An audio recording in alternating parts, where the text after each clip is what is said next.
looking job, deciding to come to the UK, looking for a job here in the UK, and eventually getting the job, not just any job, but a job that you will feel fulfilled doing. And that's the kind of thing that we are hoping to cover in this whole panel session today.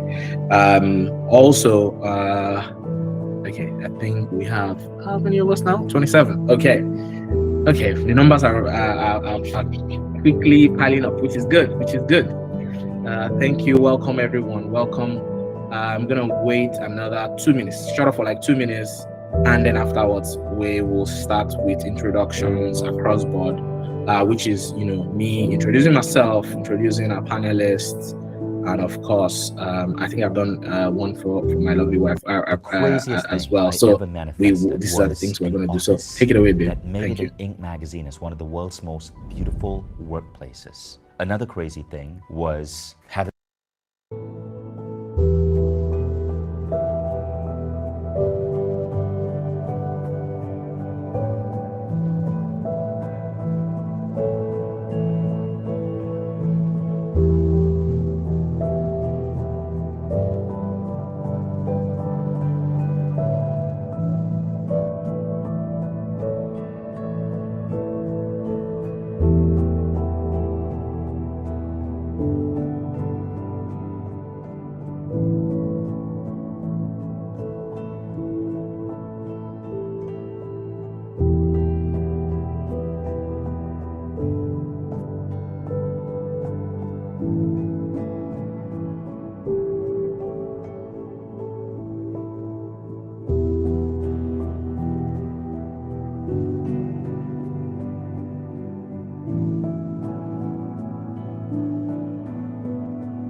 Okay.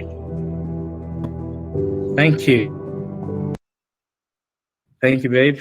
So yes, I think we can make a start now. We have waited for this moment. I think that it's finally here. Welcome, everyone. It looks like we have still 27.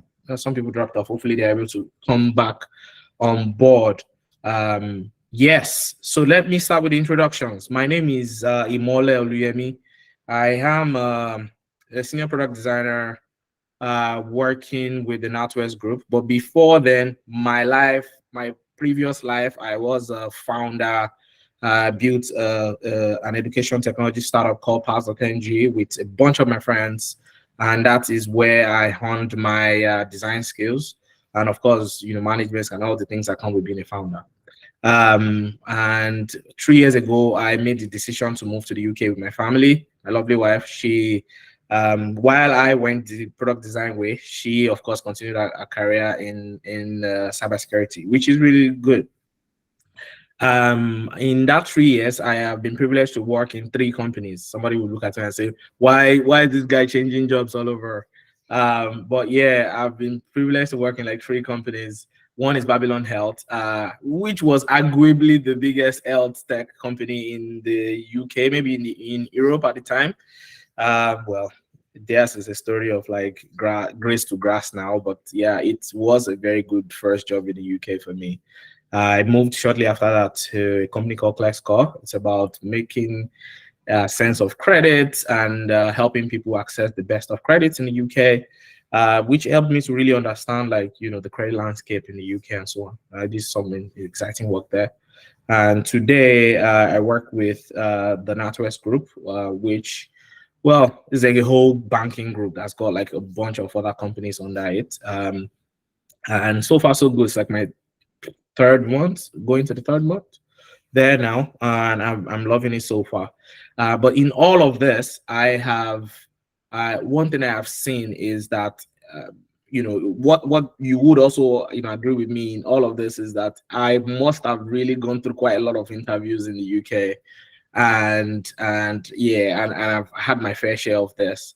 I feel like there might be one of two things there, in terms of like strategy on how to like get a job and things like that, that we may be able to share with others. I've done my best in that 3-year gap to share as much as possible with people, but I figured it may actually be nice that we have like a platform where we actually share this to wider audience of people, and also help people, and not just me, but also talk to my friends and see, look, how can we help, how can we share our stories, share the strategies that has worked for us with people. And that's where our panelist today comes in. Deborah is here, aka Debbie. I see. Well, if you're in Chuku is here, or if you want, but I call him IC. And of course Idris, that I just met a couple of weeks back, and it felt like as if I've known him since like forever. They are all here, or you would prefer to be called Ridwan, but they are all here today. Earlier I said that the fourth person that we're expecting, Mary, couldn't make it, unfortunately, due to health reasons, but we are grateful to God that she's recovering and she's feeling well.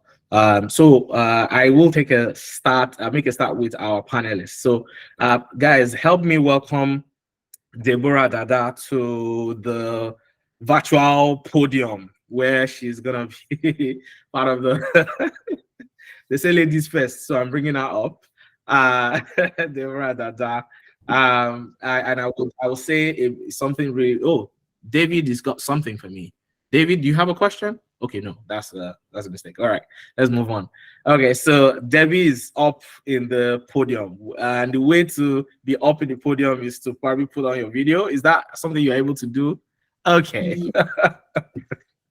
On Zoom, you probably will hold up your hands like this permanently, and then that way you'll be like on top of everybody's screen. But I'm not sure if that works with Zoom. One more thing before we kickstart. Babe, yeah, give me a sec.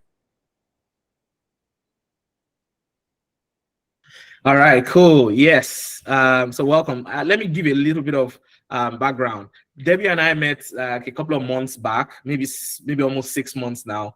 She's a fantastic lady. It was happenstance, reached out. She was really sweet with our response and the way we actually got talking about design and stuff. And this was when she just moved in, and now she's gone on to do like so much amazing things. And now she's like really making things work on the design side at Store Lab here in the UK. Oh, somebody said, is this only applicable to people in the UK? Yes, and I'm pretty sure that it's gonna be that. However, if you are based in Nigeria, one of the people that we were hoping would join us were people who are both based in Nigeria but hoping to come into the UK to work as a product designer. So if that fits you, then definitely you're in the right place. But if not, I'm not sure. But you could always find anything useful that we are going to be discussing here today. So feel free to stick around and learn from that. I hope that helps you. So back to Debbie. Debbie is doing fantastically. The other day we were talking about just catching up on like what she's doing at work and things like that. Some of the things that she's been able to lay as foundation there blew my mind essentially, and I cannot but be glad that she's had time to join us today. She was even telling me about she traveled and she just got back and she still made it here. So we are super grateful. So thank you and welcome, Debbie. We are still gonna dig into like your career till date and things like that. Everyone's gonna talk about that on the panel. But yeah, thank you for joining us. Next person on the list is Ridwan Idris. Ridwan, feel free to put on your video so we can give you like a virtual clap as you come up the podium. Welcome, Ridwan. Again, like I said, I only met Ridwan like maybe roughly a week ago, or maybe even 2 weeks ish. The way he actually responded, I reached out to him on LinkedIn. I was like, hey, I saw your profile, super fantastic. He's going to talk a lot more by himself about how his journey is and things like that, because part of the questions we're going to ask. But I saw his profile and I was like, this is gotta be someone that has to come and share his story and his experiences about getting a job in the UK as a product designer with my people. And that is, and he heed the call and he's here today. So thank you so much, Ridwan. This means a lot to not just me, but to everyone on the call. So yes, we are still gonna get into like deep conversations much later. So yeah, welcome. And last but not the least, some of us on this call may already know him. Is a good friend of mine as well. We've known each other since like 2016, from like way back. Welcome with me. If I say IC, you guys just take it like that. That's how I call him. IC, if you're in Chuku, Parklands. Welcome, my brother. Yeah, the funniest is that I still ran into IC like a couple of days back in the office. He was also coming. He was around my office area, and we ran to it, and we ended up talking. I had to tell my colleagues that we were working together, say, "Hey, I'm gonna meet you guys in the office." That's how much is like my guy. So welcome. We are gonna get into it like real quick, and yeah, guys, if you have questions, just like what Adejumo was asking earlier, if you have questions, you could drop it in the chat. If we have bandwidth to pick it right there, we'll pick it. Otherwise, it will be like after like the end of it all, they would all pick the questions and answer. That's how we're gonna do it. But feel free to ask questions, guys. The idea is this. Let us recap again. The idea at the end of the day is that you are equipped with the tools, the knowledge, and the understanding you need to actually apply for a job and get a job in the UK as a product designer. We're going to be running more of this series for other verticals or roles or career paths, but this is for product design. And maybe someone who's a product manager, also on the call, whatever, could actually find this also useful, because our sometimes the lines are blurred between us. But this is going to be for those of us who are product people, essentially. So welcome, guys. I am going to kick this off by asking us to introduce ourselves. So we will start with Debbie. Debbie, tell us a little bit in like as short and sweet as you can do it. Tell us a little bit about your career journey till date. Okay. Good evening, guys. Tell us about that sweet, the sweet part and the not so sweet part, if you wish to share as well. So yeah, we are all ears, and yeah, over to you, Debbie. Okay, guys, I'm sorry or anything else that I've also missed as well. Looks like I can't seem to hear you. Really?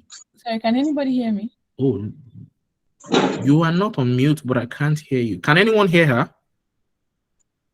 Oh, maybe I'm the one that can't hear anyone. Okay, I'll cut off and join again. Oh, they said they can't hear you. Okay, all right. Let me drop off and join again. It's probably me. All right. Good evening. I'm sorry for this lightning on my head. Somehow I just don't know how to get it off.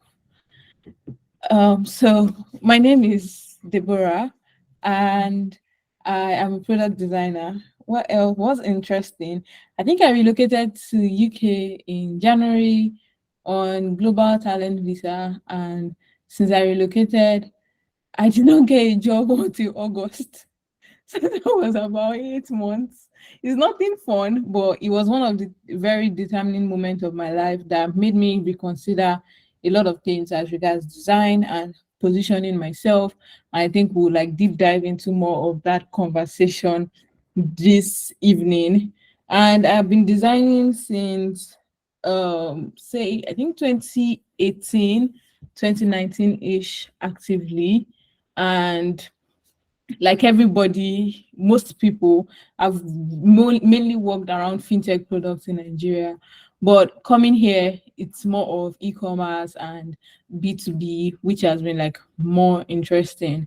So I think that's basically it about me. Yeah, also, I have been doing a lot as regards design community in the UK, and I recently like joined in some community, which has actually also helped my growth here. So that has been something that is also interesting about me, and it made me facilitate like a panel session for design system generally for UK, and that was like one very highlight for me this year that I'm super grateful for, and we'll probably deep dive into that conversation when we continue. But yeah, that's it. Thank you. Thank you very much. Thank you very much. That's all right. Thank you very much. Okay. Um, I am going to ask Ridwan to go next. Tell us about your career journey to date. I think one of the things that I think before you go, and I think it will be interesting to see, tell us about when you decide to move to the UK, when you got to the UK, and how that journey went to you finally ended up at British Airways. Yeah, that will be interesting. I think there'll be some people on this call that are probably also looking. I think we are going to get to that conversation too, like, how do I get a job? Not just a job, but a job that probably can sponsor me. If, for example, I'm not, on Global Talent, for example, that kind of thing.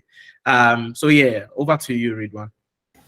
Yeah, actually, for me, I started my career as a graphic designer. I think most of us, as a designer, most of the so-called product designer now have actually have their experience around visual design and graphic design at some point. And for me, I think around 2020, I moved to product design, product design role mainly. I worked with Softcom, and I mean, pretty much everyone we know fintech is actually it's in Nigeria. Like, what other industry would you want to go, right? So I was fortunate to be part of the team that worked on Airwo. But for me, I felt like I needed I felt like my design skills, my design career is basically around scratching the surface of design. I was so passionate about like getting like that foundational knowledge and really understanding like the industry best practices and more of to look at design from a lens of academic point of view, if that makes sense. And that was basically what took me away from Nigeria to the UK. So I came to UK as a student. I took uh, my master degree in user experience design at Birmingham City University. And from there, I was able to pick up like interesting things. But truly, you know, design from my own lens in Nigeria is more mixed and match of probably marketing and positioning too as well. And that was pretty much what I did, right? Fix your portfolio, bump up your CV, and probably start applying for jobs from day one. Have like a lot of conversations with leaders in the space.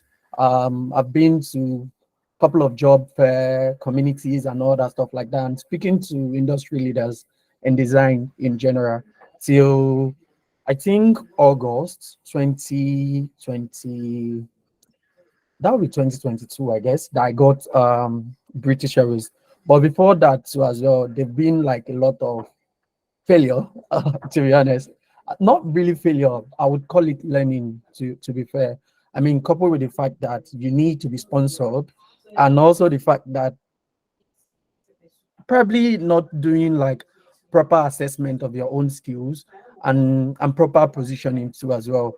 I think expectation usually kills, and I guess like we'll dive into that deeper too when I'm talking about my experiences and how I navigated the entire industry as a whole, and also my career journey as a product designer too. So thank you. Thank you, Ridwan. That was good. Thank you. We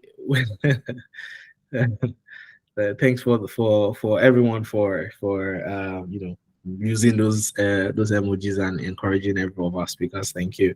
So we're gonna go on to my good friend Ifeanyi. Well, I will call him IC again. To also walk us through his career journey. I know about this career journey, and I think that's also one thing that's also very very yeah, that I think yeah. So I'll leave it over to him. I see over to you. Hello, everyone. I'm happy to be here. My name is Parklands Ifeanyi Chukwu, and that's where the IC comes from. So Ifeanyi Chukwu, IC is the abbreviation of Ifeanyi Chukwu. So most of my friends call me IC because when I started off as a designer, IC Parklands was my prominent name, basically. It used to be like a personal brand. And so my career started as a graphic designer, like most designers from Nigeria. And it started pretty, like, from a very young age. My story is just very different. And but it started since 2013 when I left high school, and started with competitions at Conga graphic design competition at some point, and later on with Stuthen. And then I think at some point at Creditor, the design agency in Lagos at that point. So I pretty much started as a graphic designer and worked up until the point where I left Chalk City. Was after I left Chocolate City was when I then switched to product design, and I switched to a tech company like an Uber for like interstate company called Vumsway. And afterwards I started a design agency dedicated to user experience design that I led for about like 3.5 years, called Lupac. Then I was able to work with like different clients in the fintech space, like Union Bank, Polaris Bank, most of the banks, and Wakana, and a couple other startups in Nigeria at the point. And then after running the agency for about 3 years, I decided to like do something more. I wanted to like go into startup a bit more. And then I decided to move to the UK, but I moved to the UK with like a student visa. And so my story is a bit weird, but it's interesting. So I came on a student visa. I've switched my visa like 3 times, basically, in the space of almost like in the space of 2 years and a couple of months. So I came on a student visa, and I switched to a skilled worker visa, and then I switched to a global talent visa. And each of those stages were like switching at each of those stages like required like a great level of risk, and that I had to. It was risky, but the returns were pleasurable afterwards. But I switched from student to skilled worker and then to global talent. And when I first came to the UK, but before I came to the UK, I literally did a lot of planning. Like I planned, like I'm very meticulous when it comes to like planning. I overthink a lot, so I literally planned for like 5 years ahead. And that helped me a lot, because when I was coming to the UK, I literally had ordered an Oyster card before I got to the UK. I've ordered my SIM card and Oyster card and everything. And when I got to the UK, I just picked up the Oyster card and I was able to move around London even without knowing anywhere or being there for the first time. So, but even that planning, the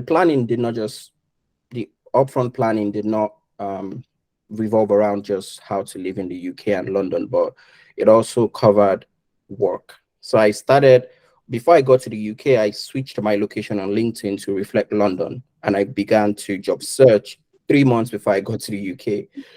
And I was getting all those rejections and getting comfortable and getting used to the system, that it was challenging. So, but it made it easier for me to be able to then get a job early on and not be stranded.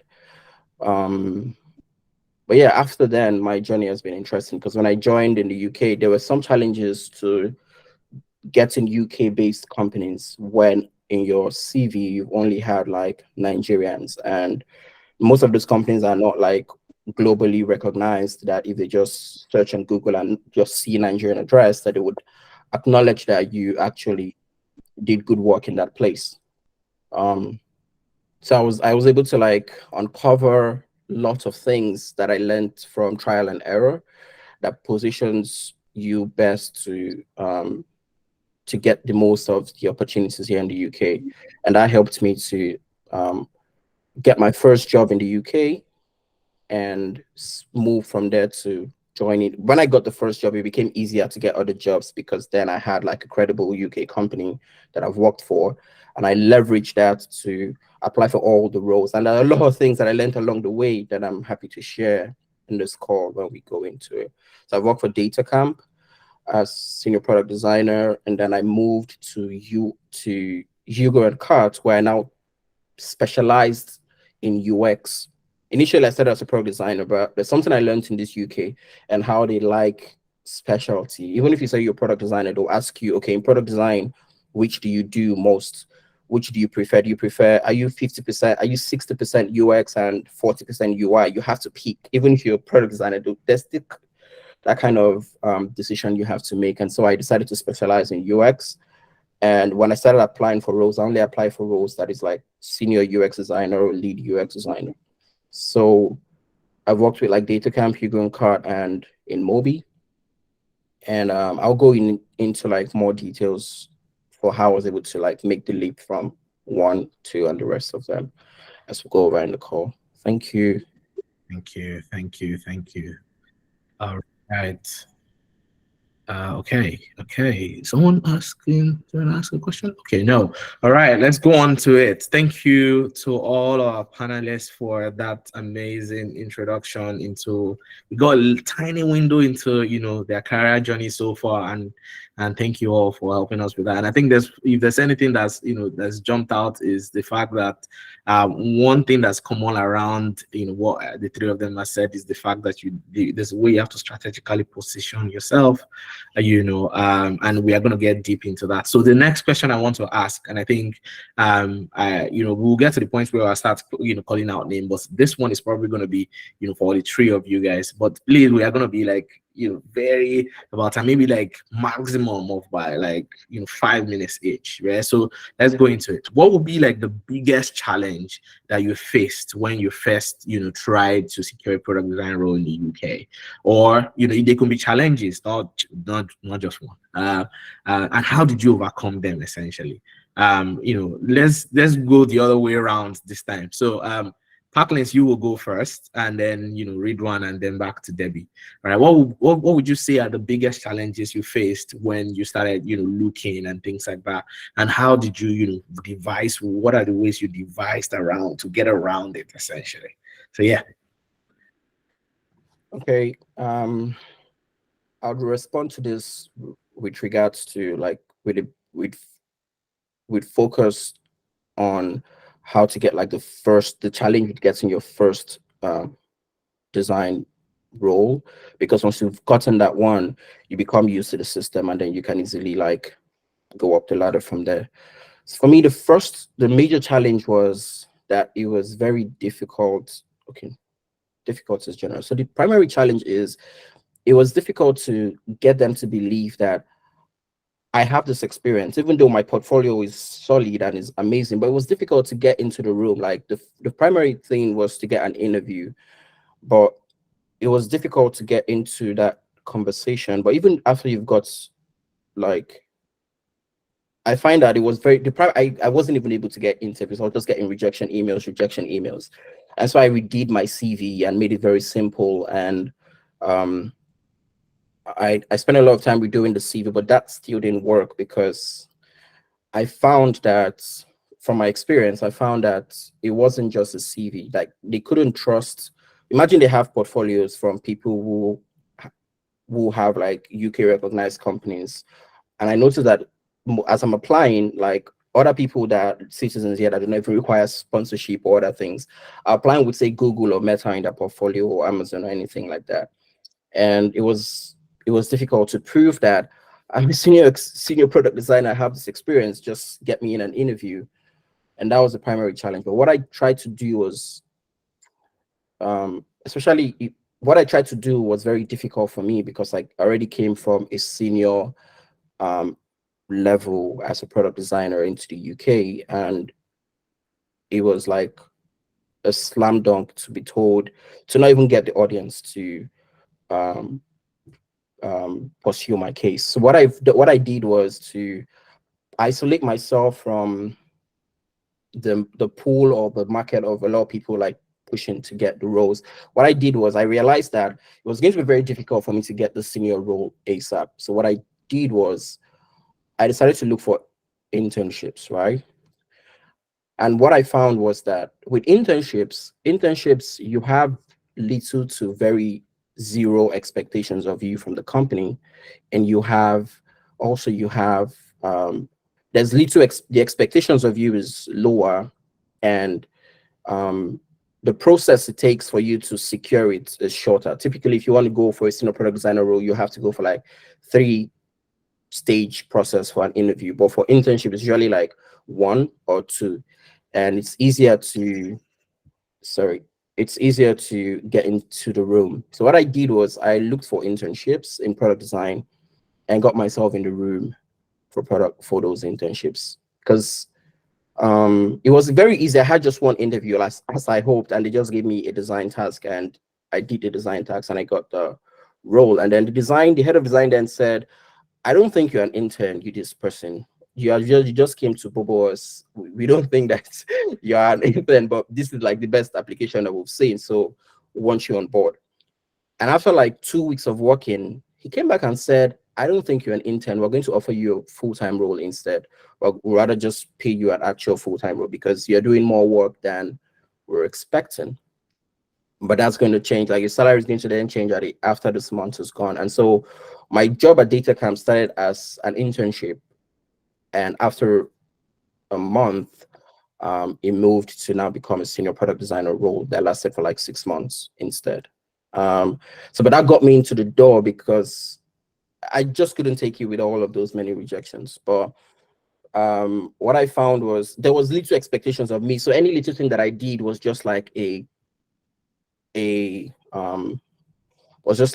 very huge surprise to them, or they took it to like you're working too hard. And coming from Nigeria, where we have to work on multiple projects, and in here where there's like not so much expected of you, it just became easier from then on. But what I did was I restructured my CV, and then I applied for internships instead.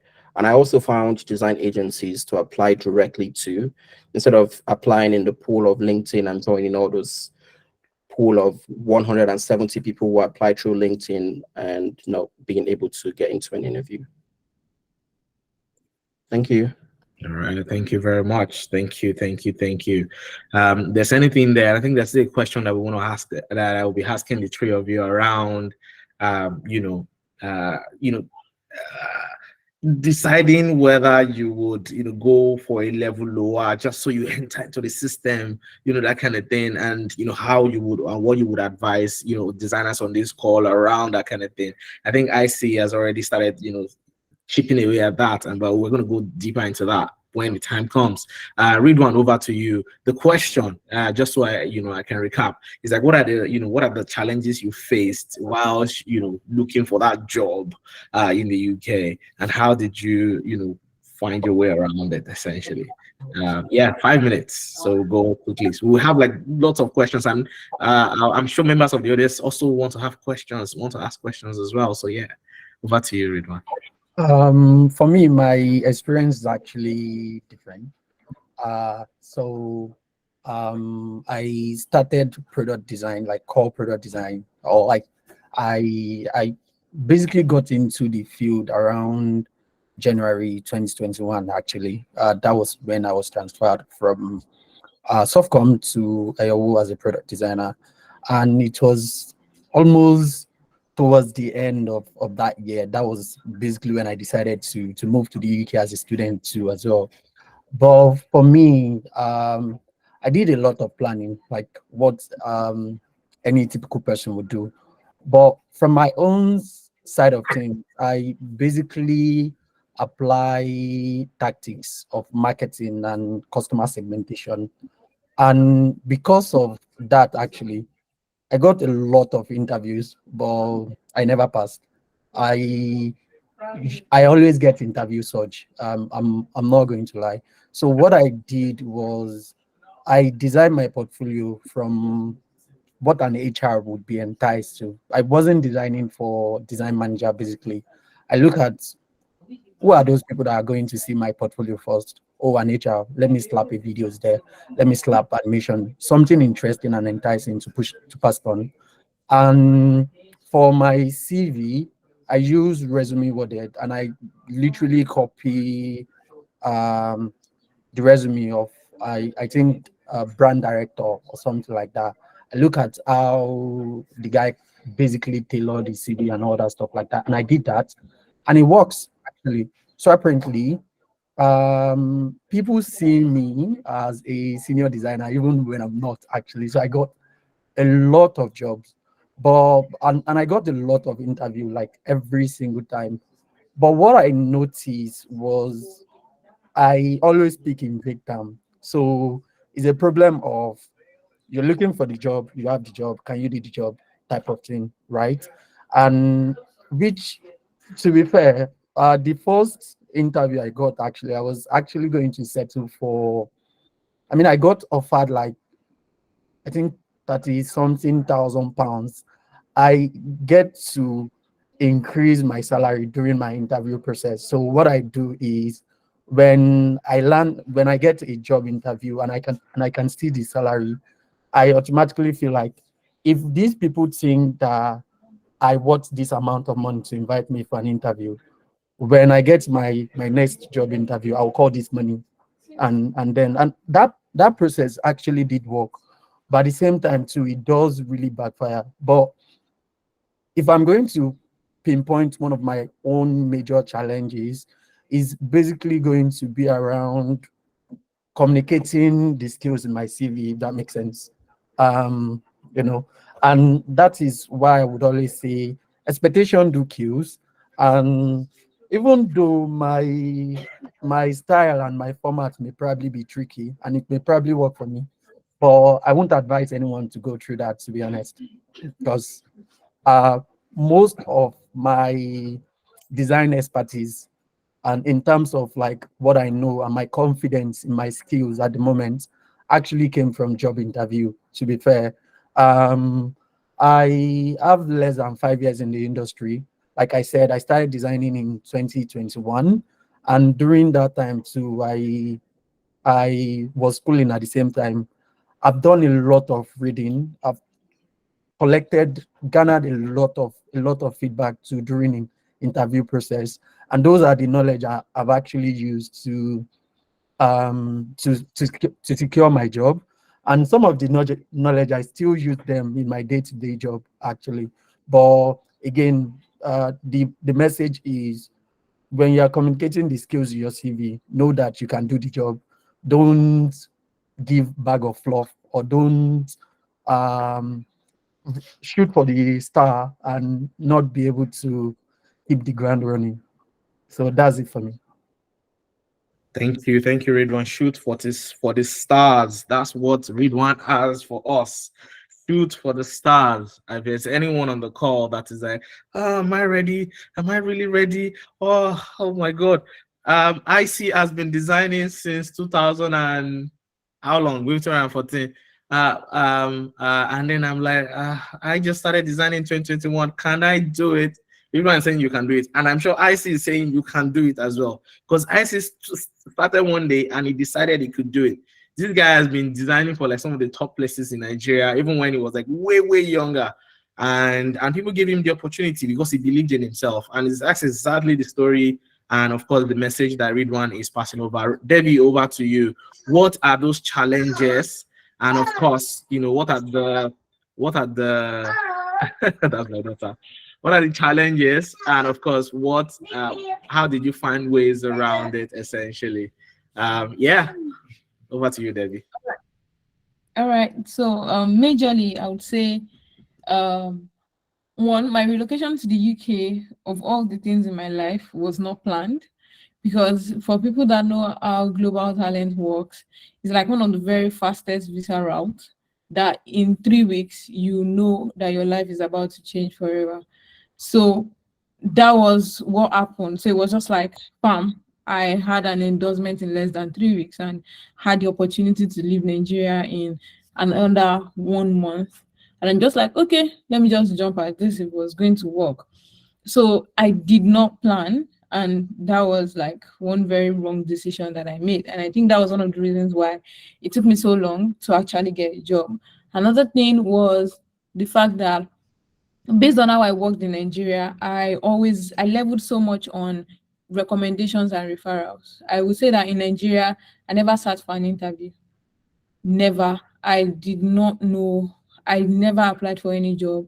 It was always, oh, somebody said you are doing something, come and do it for us. blah blah blah, and you just get that, you just get it. But here, nobody knows my daddy and my mommy from anywhere, so I had to like put my, so it was like that was one of the major struggles. It was like I was starting afresh again. I felt like a designer afresh. I did not know anything before, so that was one thing that I really struggled with. Another thing that I struggled with was one of the things that I see touch point on, and it was the fact that in Nigeria, you are the UI designer, you are the UX designer. If you're not careful, you are the graphics designer. If you're not careful, you write the HTML and CSS too. But here, they want to know that you are only focused on one thing. And let it be that I'm a badass at this thing. And if you are doing UX, they'll literally ask you, oh, is it UX or UI? And if you go and say UX and what they are looking for is UI, you're gone. If you go and say UI and what they're looking for is UX, you're gone. So that's why you should read like their job descriptions properly before applying. So to know, okay, are they looking for somebody more on UX or they're looking for somebody more on UI? So that was one of the other things that I struggled with, trying to figure out, okay, what am I doing exactly? Or am I just like jack of all trades? And that actually influenced the way I designed my portfolio. So I created some case studies that were just UX centered. I created some case studies that were just UI centered. I created some case studies that merged both of them together. So that way they thought, okay, this person can actually diversify at the same time, be specific on some things. So those were my major struggles, picking a particular niche in design. And what was the first one I said? Yeah, starting afresh, because I could not ride on referrals and recommendations like I did in Nigeria. Yeah, thank you, Debbie. Thank you so much for that.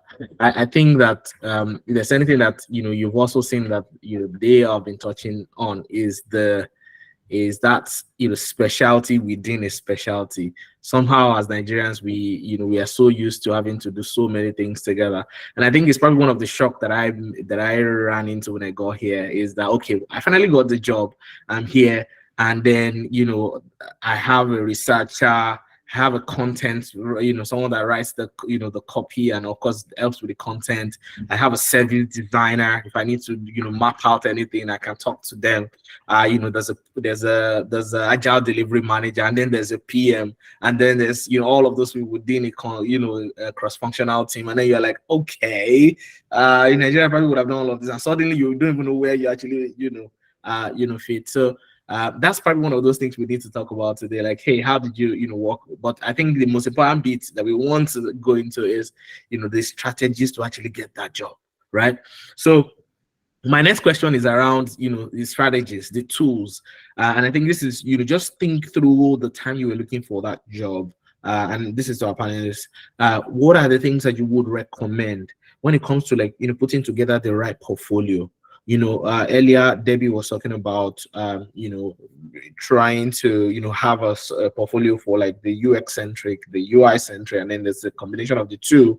What worked best for IC, what worked best for Ridwan, what works best for Debbie. Also, what platforms would you recommend that everyone on this call should sort of place their to host their portfolio on?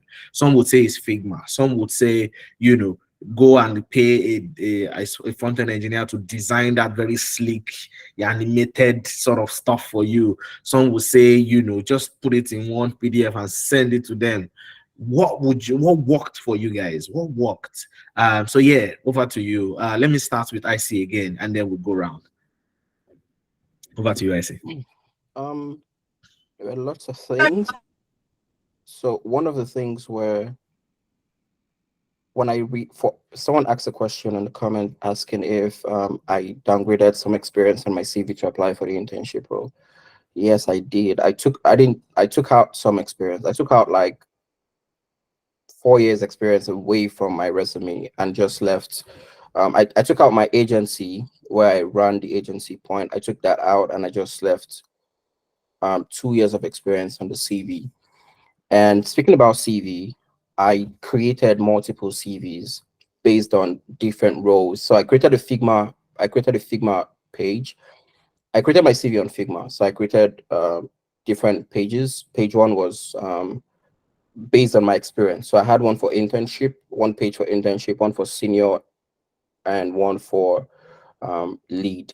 And so in the internship part, I created multiple CVs for product designer, where everything in the CV, where everything in that CV said product design, product design, product design, and another one that said UX design, UX design, UX design. And so basically in summary regarding CVs, I had multiple CVs, and I had a CV that all my roles, my job experience in those roles changed to just product design. Everything said product design. And another one where everything said UX designer, UX designer, UX designer, UX designer. Even though I know in those companies I did product, I did UX and UI, I had to change some to just reflect UX. And when I apply for roles that says UX design, I only use the CV that everything, all my job experience there says UX design, and the title says UX designer. And for product design, I did the same thing.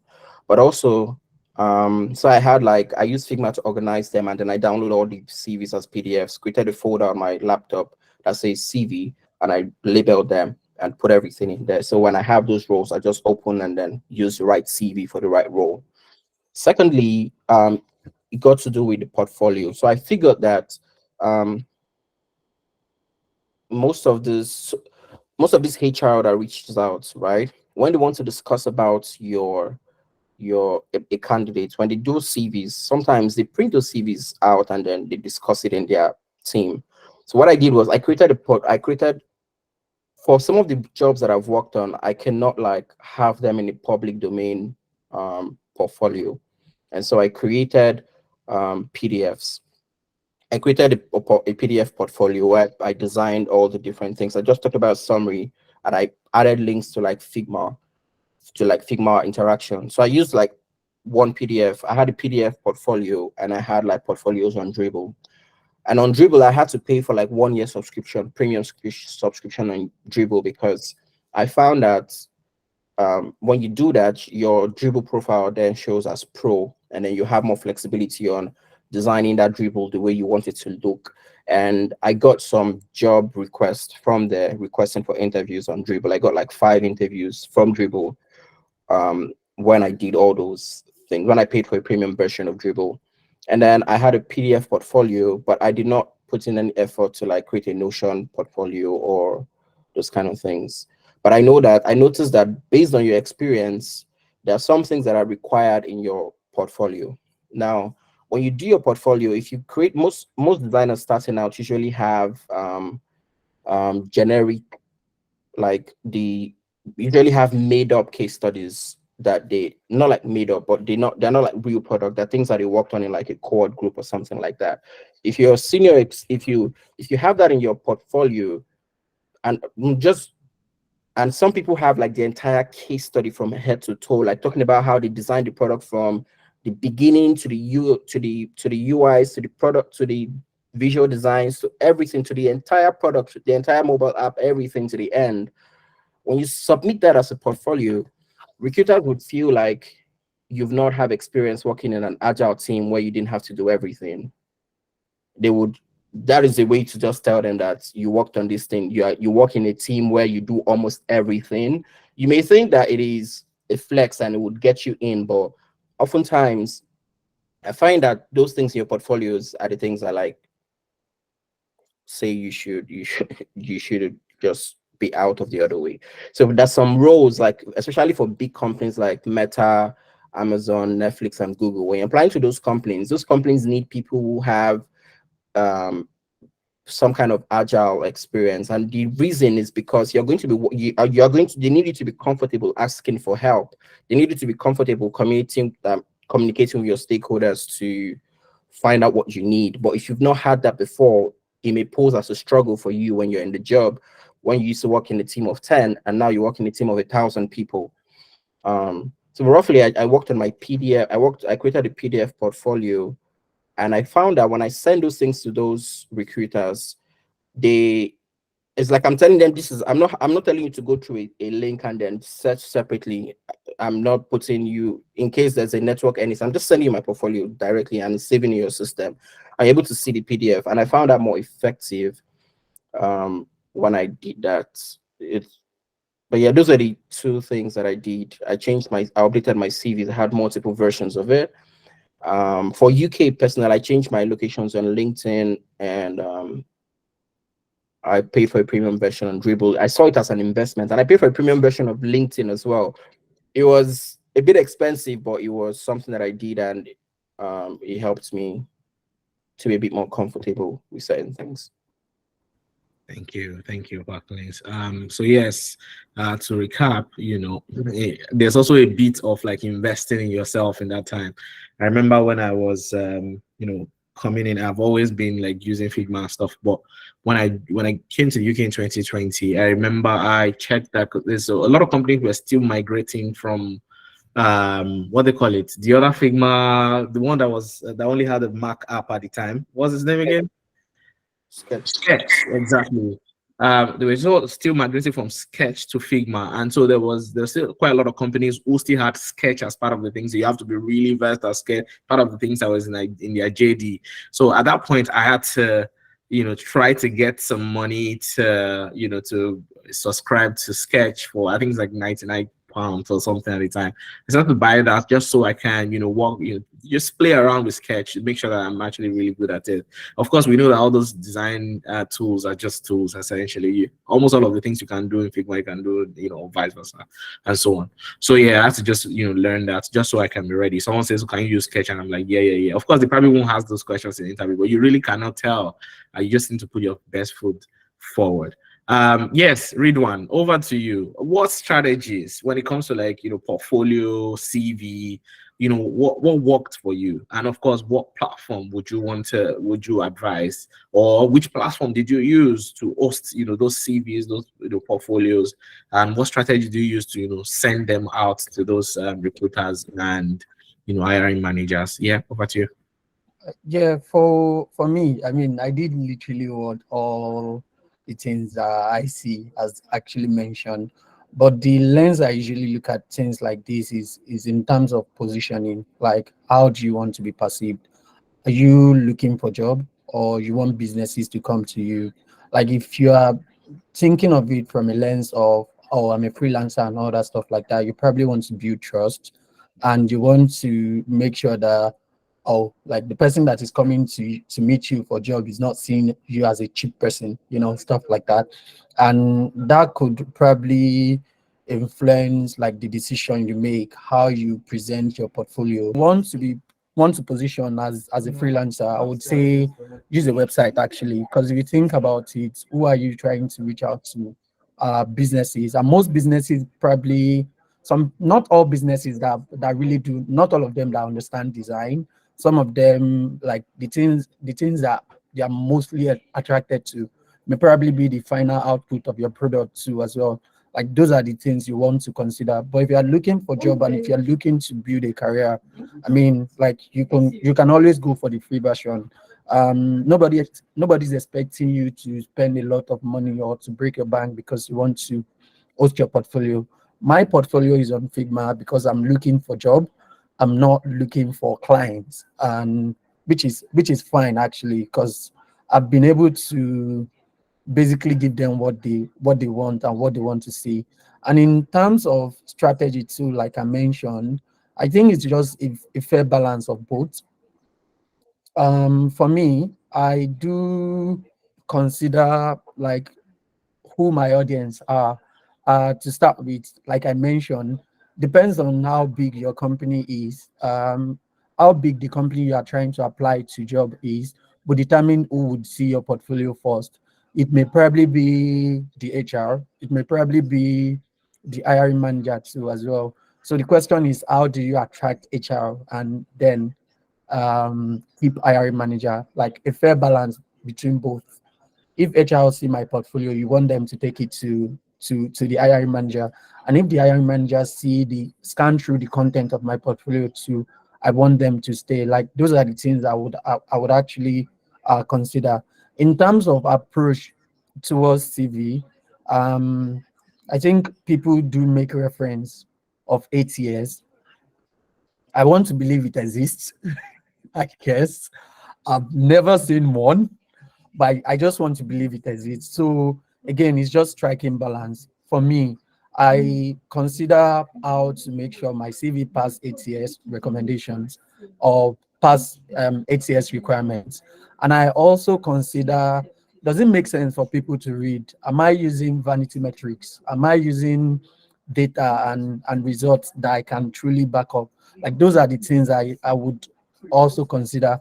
I'm not saying I did all these things in the past, but this is what I'm going to do in the future, I guess. But fair enough. Like I noticed, I saw, like when I was looking for job, I had a lot of metrics, X percentage, X this, and all that stuff like that, making my resume result oriented, which is really helpful. Maybe that's why I actually got a lot of jobs, to be fair, because when I did my rating with resume what I paid for resume what actually, my CV rated 100%, but I don't think I care about 100% anymore. Now that I'm speaking about it, but yeah, what you want to put in consideration, make sure it passes 8 years, just in case if the company is using 8 years, and make sure it makes sense for the human that is going to read it too as well. And the last strategy, which touch on what Deborah has mentioned around recommendation and referral, is always make sure, always bridge that gap between you and computer. Don't do what everybody else is doing if you want to if you want to stand out among the crowd.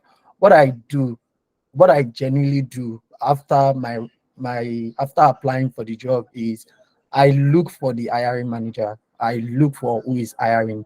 If I can't find, they would say, oh, like obviously hiring manager are not people that you can find directly. But if I apply for a company, I look for design lead, senior designers, manager. If I can't find design lead, senior designer, I look for HR on LinkedIn and I send them messages. I don't even, there was one time where I paid for LinkedIn premium, but there are a couple of acts for you to be able to send those things. Just make sure that like your profile is getting looked on LinkedIn, and you have that impact from a personal point of view to say at least my CV is on someone's hand, not on their website. Is someone can see my CV, and if the person sees your CV and you still didn't get interview, you basically do not qualify for the job. That's basically how I would approach it. Yeah, that's pretty much everything for me. Thanks, Ridwan. If there's any of those links, especially about ATS, making sure that your CV is, ATS friendly and all that, you could, drop that in the chat for people as well. Maybe at the end of it all, both, IC and Debbie could decide that, you have, something to share with people, or maybe your CVs or something, you redact it and stuff like that. People may be interested in that, so that they see and they're able to work with that as well. Hopefully it'll be something that you guys would be open to. But yeah, thanks. Debbie, over to you. Still talking strategy around like CV, portfolio, hosting it, sharing it, who to send it to, and things like that. Yes, over to you, Debbie. All right. I think you helped me a lot with my CV portfolio when I was job hunting, and that was like how we met, because I was like telling people that, hey, I'm a product designer and I'm looking for an offer, and you reached out and we did all of that together. And I think one of the things that I will always tell people is, I see touch point on it. Rather than make your case study a whole project, make it problem based. I don't know how to explain that, but create like a scenario around it. Oh, we were doing this also transaction. We noticed that transaction value was more than transaction volume. I don't know if that makes sense. So we now said, just like create just one story. Does not have to be like a whole fintech application. There's so much on a fintech app, but you can say, oh, we wanted to add a feature where when you spend the remaining amount, if there's like a kobo or like a pence, maybe it's what you bought is 5 point something pounds, the 0.4 we want to push it in the savings account for you. So just like make it a story rather than have like a whole full product, so that way they know that, oh, you are agile friendly and you are not like a one-man mopo, the kind of thing. So I think that also helped, because I noticed that in my portfolio, when hiring managers or even design lead, when I get to the more technical part of my interviews, they are always interested in those projects that tell stories and projects that have metrics. So before, we're doing this number of transactions, but we realize that, okay, if we change this and this is what we are looking that we'll get. Then you can even tell them that, oh, after 6 months, we now redid this survey again. We now saw that, okay, this increased, but this did not increase. So we are running another experiment again. So it makes you feel like you're somebody that you're continuous thinking. Like you're not just like one off, let the product end, move on to another product. You are invested in a lifetime of that product. So that's one thing that helped me. I add my portfolio on Wix. I used Wix.com. So Wix.com allows you to build it like an actual website, just dragging buttons and all up and down. So that was what I used. And for CVs, because I was applying through LinkedIn, and I used some other job portals, I installed this Jobalytics. There's this Jobalytics extension. When you're applying for a job, Jobalytics will tell you how much there's a match between the content of your resume and the requirements of that job. So if you have like, oh, this is like a 40% match, then you know that, oh, you have some things to change. And that's where the ATS that Ridwan talked about also matches. So you know that there are keywords that sync between your CV and the requirement, because those HRs or hiring managers or recruiters are even the worst. Those guys are not opening anybody's CV. They just upload it somewhere. Anybody that passes ATS is the person that gets the job. So you must actually make sure that you have that thing that checks for you even before you upload. And one interesting thing that I did, I don't know if it's good though, but I did it, was I looked at all these big companies like Meta, Google, searched for their product design roles, then looked at the requirements of those roles and checked that for keywords, and I added it to my CV.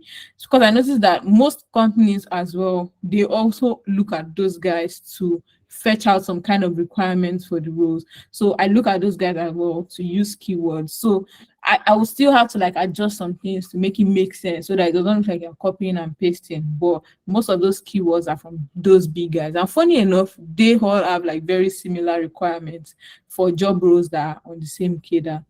So that's how I did my CV and my portfolio. And another thing I would say for in the process was I started learning hands-on design, like whiteboarding sessions, because some very funny interviews are funny. They just tell you directly, oh, come on the call and come and think directly on the call. Like have a whiteboarding session, you're on FigJam, drag it, thinking aloud, asking them questions and all. So you must actually learn to be able to do something like that. Maybe we'll be able to talk more on that during the course of this section, but that was one of the things that I had to learn as well, and that helped during my process. Thank you. Thank you, Debbie. Thank you to our panelists. This has been really, really, really, really helpful. I will still have like loads of questions, so I'm going to run to it now. I'm probably going to be, calling names, to speak about a particular thing, and then we'll go on like that because we've got like less than 40 minutes or 15 minutes, less than 15 minutes. Okay, cool. That's like yeah, so we can go. All right. So in terms of and I think this is a question that I'm going to be asking IC directly. How do you handle your portfolio in a case where it's got projects that are NDA bounded? How did you handle it in terms of how you share it to to people? How do you place it on your portfolio? Who is accessing, who can access it, and so on like that. How did you handle that? Because I've come across that from like different designers who are like, my work is an NDA bounded thing. I can't show it to anybody. I don't even know how to put it on my portfolio. How do you go about that? Yeah, over to you. So what I've done is, like I said, I have two types of portfolios. So in the PDF portfolio that I create, I put like a summary of the projects. Even if it's Facebook, no matter how big it is, I can just put like a screenshot of what the finished product is and give a summary text about what I did regarding this product, and that's it. I don't give any I don't give further information into all the research that was done, the breakdown and things like that. So I use that PDF portfolio to get in, but I have a presentation of all of the works that I've done in detail that has all those research and all of those things. But I only present a PDF with a summary overview of what the projects were.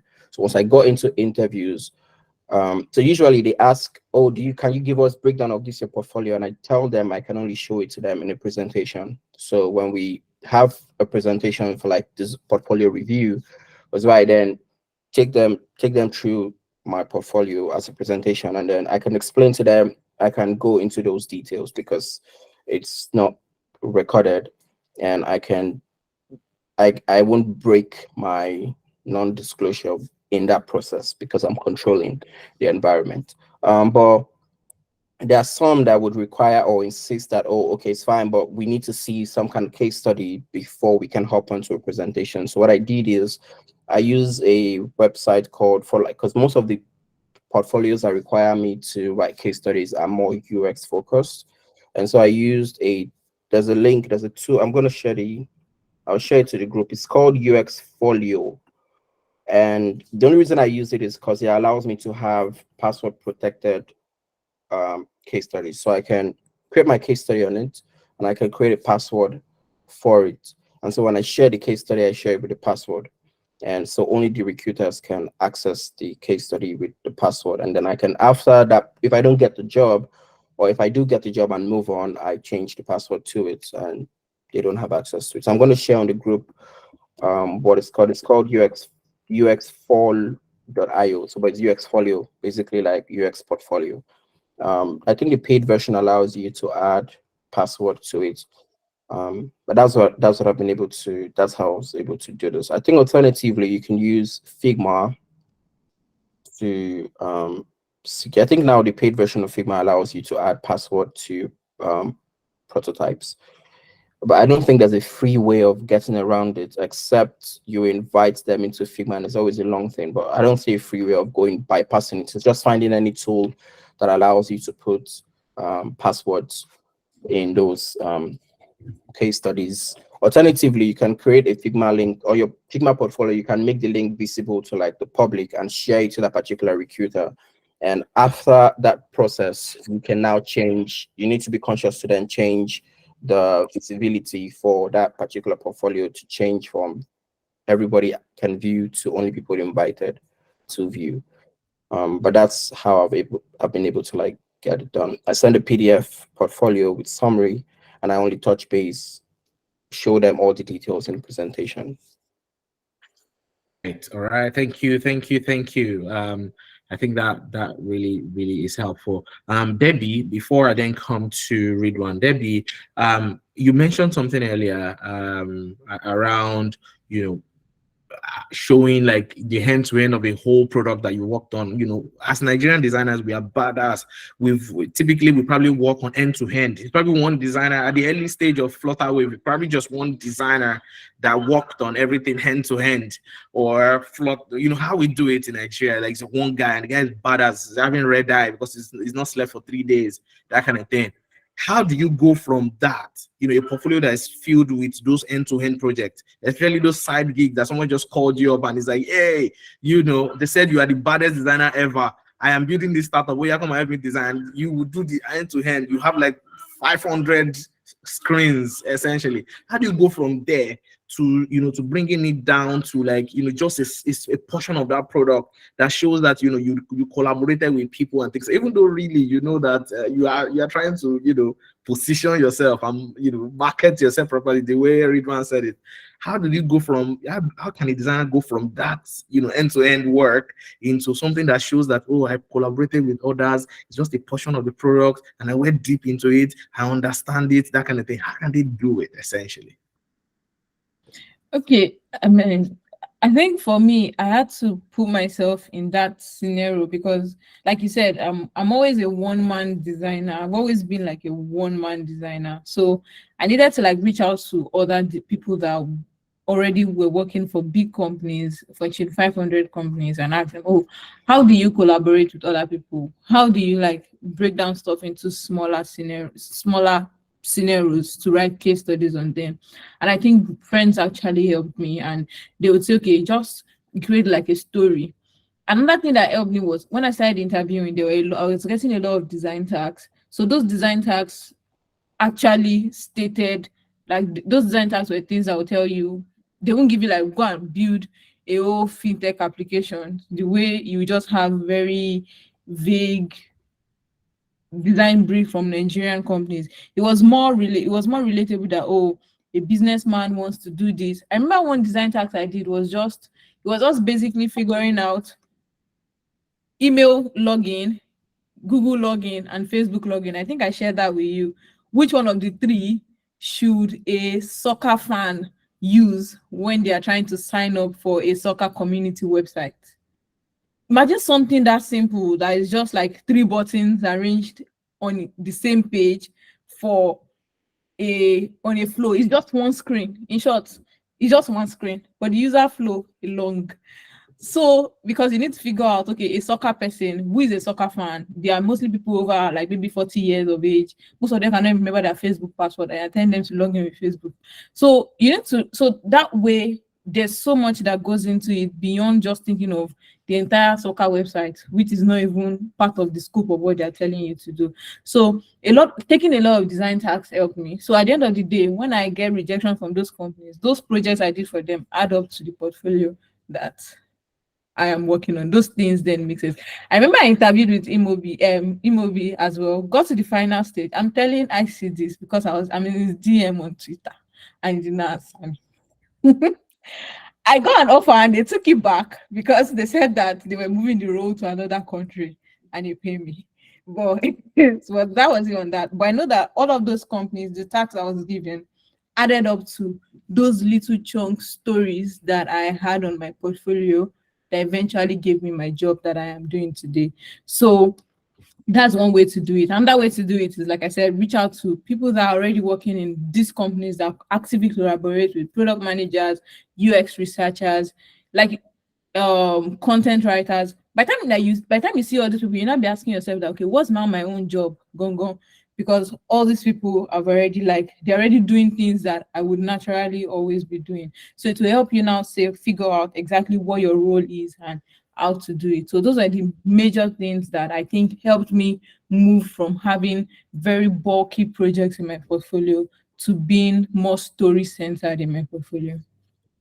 Yeah, thank you very much. I think if there's anything I picked from there is to embrace failure when they happen, because they will happen when it comes to this, looking for a job. And I think this is one thing that I'm glad that Debbie touched base on. But you can see hints of that from what I see and Idris Ridwan has talked about earlier. Is that there will be rejections, like loads of them. Not just the ones that you'll be rejected at the beginning, but some you would have been invested in the process. That is, you would have done take home assignments and stuff like that, and then they will say we are sorry. But that because you've done that work, you find the silver lining in that work.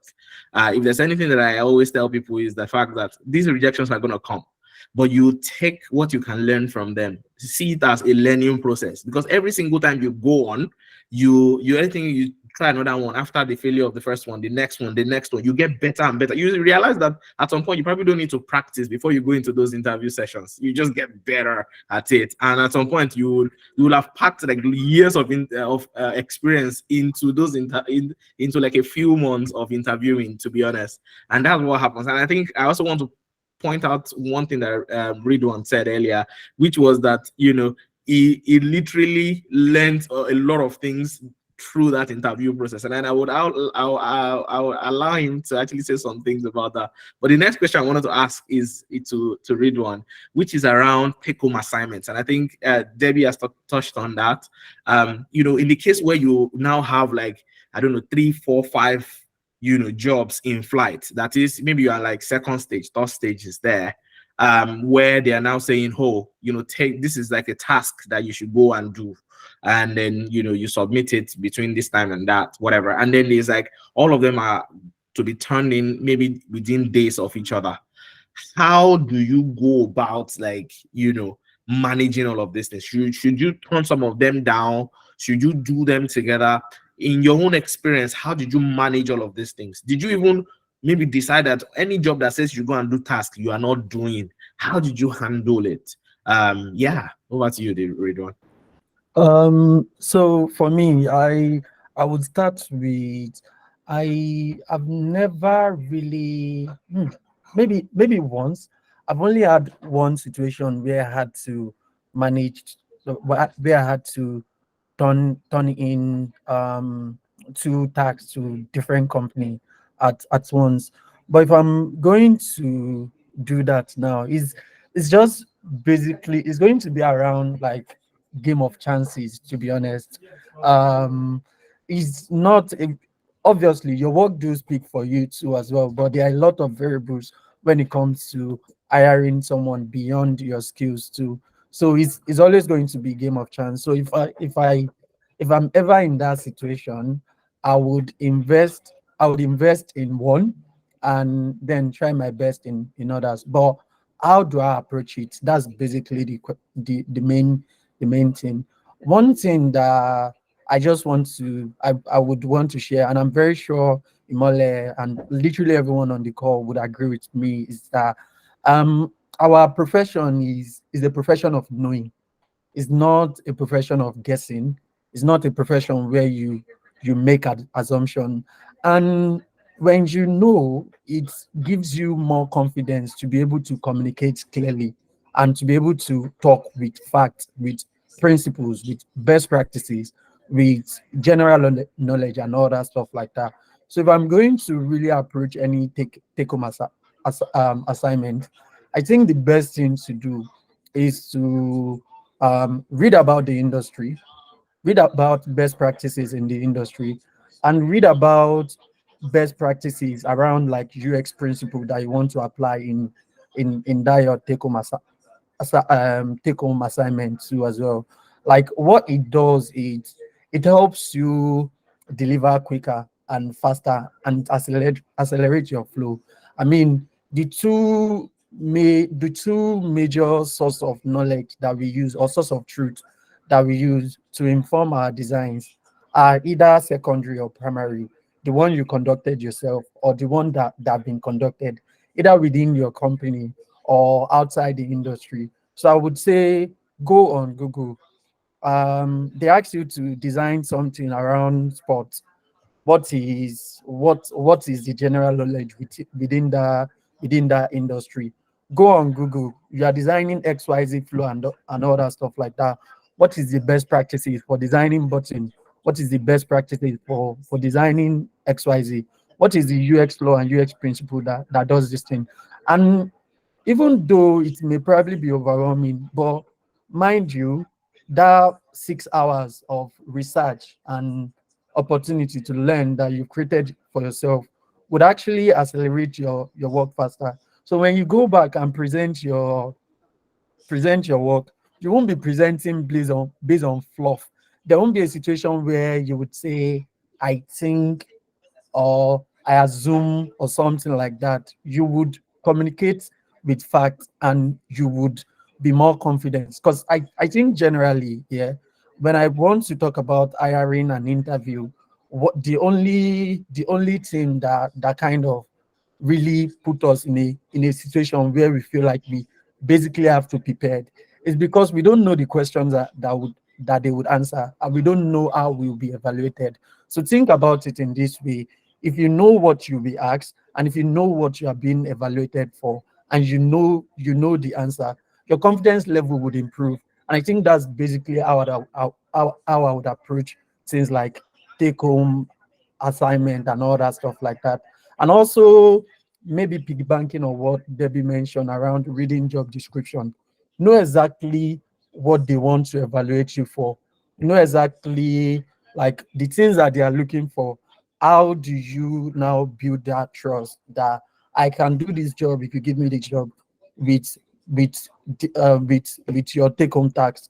It's just basically an opportunity for you to shine and sell yourself. So that's what I would say. All right. Thank you. Still sticking with you. The next question is for you to read one, and is around visa sponsorships. For those of us on this call who are, maybe here to, studying and maybe rounding up now, and they're looking to like transition to, a skill worker visa as a product designer, product manager ish. In your experience, how were you able to narrow down to like the right company that will be able to sponsor, and of course, give you that chance to actually work with them and things like that? And because I know that for someone that's looking for sponsorship, there are two levels of difficulty to face, which is one is actually getting the job, or maybe one is getting sponsorship, whichever comes first, and the second is actually getting the job. So there is job and then there's sponsorship. How did you filter that, for a designer, for your role? How did you filter that, and how did that go? And I think that question is also for IC. So maybe you guys take 2 minutes to answer that question. So now, yeah, all right. I would say, to be honest, it's not easy. I think someone like IC may probably find it really easier, but someone like me would say no, it is not easy. But like, I'm also grateful for the fact that like I mean, I wouldn't say I got it on the platter of gold. I kind of worked for it and I got it, but at the same time, there are a lot of people that have actually put in more effort to into it that they basically still didn't get it. For I had to go through multiple challenges. First, I'm not a senior designer, so and most sponsorship usually go for senior designer, and two as well. I'm literally maybe a year or 2 years into my career too as well. How do I communicate that promising and going through this series of interviews too? I guess for me, like what I started with is I had a lot of first thing, you need to size the company up. Not basically going into first interview and telling the HR you offer sponsorship, but size the company up. Like you need to be able to be confident to know that, oh, they should be able to sponsor me now. Like if I go, they should be able to sponsor me. That's the first thing. But by the same time, if you do that, if you do that too as well, and which puts you in a position where you are being picky around like the interview you take, it rob you of learning opportunity during the interview process too, which is a bit dicey. But what I did from my experience is I interview with everyone, every single one of them. I wasn't sizing company up at some point where I got to the point where I get really comfortable with interview, and I was sure that I know what I want. I just go like first call, HR call, do you sponsor? If you do not sponsor, please don't waste my time. Drop off, like those times were there. But I would say generally, like first thing first, size the company up. Once you've sized the company up, you now need to double the work, because I mean they can literally hire anybody without going through the order of sponsorship. So if you are not a senior designer, I mean, like they are hot cake generally. Like they would always want to sponsor a senior designer. They don't have to worry about that. But I've been into stages where I would even pass the interview and they would say, "Oh, sorry, we only sponsor senior designers. Um, we don't sponsor mid-level designers and all that stuff like that." But at the same time, like always size the company up. And I guess that's basically where the problem around specificity also come into place. There's no problem. There's no problem being a tax taker. There's no problem being a sole designer, to be honest. Like there are always company out there, even within UK, there are a lot of startup, two-men startup that are literally looking for just one designer to own the entire to own their entire product, which is fine. But those are not the type of people that would want to, those are not the type of people that would progress your career. And those are not the type of people that would offer you sponsorship too as well. So this is where, again, target audience, positioning, and basically making sure that you can deliver comes into play in general. That's what I would say. Right. I see. Over to you. Regarding companies with sponsorship, it got to a point where, so there are two ways. One is either you join the company and work with them part-time, or work with them as if you're a student, if you come through school, you'd only be able to work with them for 20 hours, right? And that was the reason, that was one of the things that influenced looking for internships, because with internships, you can easily tell them you want to work part-time, but any full-time role require you to work 40 hours. And so it'll be a no-no to even hire you for the role before even considering other things. But regarding sponsorship, so if you join any company while you're studying, right, you can prove to your managers, like, you can do your best and like ace everything that comes your way, and then be comfortable to have those conversations with your line manager and say, hello, would you be looking to sponsor? I really love working here and I want to remain here even after this period, and I'll be glad if you can sponsor. But before you have that conversation, there's a website that UK has where you can go search for companies that have sponsorship license. And so if you go there, you put search for your company's name on Google and get their limited lab, their official, let's say it's in Mobi, it will be their official Mobi Ltd. So use that name and search on the UK Gov website that allows you to check. When you do that, you can now find and see if your company has a sponsorship license. When you found that out, you can then have a conversation with your managers to say, I saw that we have a sponsorship license. I want to be here and I love working here. Would you be able to put it in a word for me so I can be sponsored after my studies or after something? That's one way. The other way, if you're coming from outside, just save yourself the trouble. It got to a point where I just told them, when a recruiter, because when you change your location to London on LinkedIn, there's something that will change. Recruiters will reach out to you for roles and tell you, hello, we came across your profile and we think you'll be a good fit for blah, blah, blah, blah, blah, blah. Immediately I just said to them, I'm happy to consider this conversation, but if you cannot sponsor, I'm ending it. I'm not interested. I just said them straight, like, don't stress me, because something happened with them. I've gone to the ends of an interview, and Alayi just told me at that point that, no, we're not sponsoring. I'm like, no way, man, no way. So it gave me a lot of peace of mind, and it gave me back control, because at some point, with lots of rejection, you feel overwhelmed. But it gave me back control, because I begin to pick those interviews. Recruiters have rejected me a lot, but now I started rejecting them. Like I said, if you cannot sponsor, please, I'm not having it. They'll say, oh, please, can we have a 5-minute conversation to just talk to you about the role? I say, I'm not interested if you can't sponsor. And I did that and kept doing that. What that does for me, it helps me narrow down the companies that I want to work for. And it kept building my confidence again, that those rejection emails shattered. And it almost felt like I was almost then bullying some companies to now sponsor in some way, because I'm like, oh, they say, oh, we think you're best fit for that. I'm not interested. If you can't sponsor, please, we're not having this conversation. And so I did that. There was a company that sponsored me, and the company said, I just told them, I'm not interested if you can't sponsor. And I said, we can sponsor based on your portfolio. We will sponsor. I said, are you sure? I don't think you can sponsor unless you can guarantee from the team, from the company, that you can sponsor. I'm not going to go forward in the interview. And then, so you can sponsor, please, let's go ahead with the interview. Okay, no problem. I was even taking it seriously, because then I had too much control, and I was not feeling you are not going to stress me. I didn't have hopes up or had any expectations. And so I was in a position of power to negotiate properly for what I wanted, and it was easier to convince them to sponsor me, because I almost felt like I didn't give a damn if you don't offer me the role. You get what I mean? Because if I'm saying, oh, I already bullied the HR to saying, if you can't sponsor, please don't, I'm not going to take this call. And then they begin to see some kind of value there, and they now begin to fight to insist, please take the call, we will sponsor, just take this interview.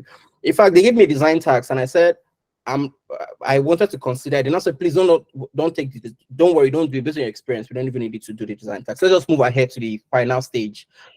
But that happened because I gained back control, and I was able to, like, even from my gesture, the way I'm speaking in the interview was with so much confidence that they begin to believe that if we put our money in this person and sponsor him, we would not really need to worry really like that. Because when it comes to sponsorship, it's not a pity party, because the company is going to invest a lot of money in sponsoring. They will pay in tech. as far as I know, they'll pay all your health subcharge, they'll pay for 5 years, and that is like a lot of investment for them when they don't even know, they don't even have the value from you yet. So you need to prove to them, you need to let them see that you're confident. If you don't even believe in yourself, they can't believe in you to then sponsor you. Some companies can sponsor, but if they don't see that you are confident, if they don't see that you can make a firm decision and stand by it, to be like, we'll sponsor this one, and it comes next week and say he wants to leave us. What are we going to do after we've made this investment, right?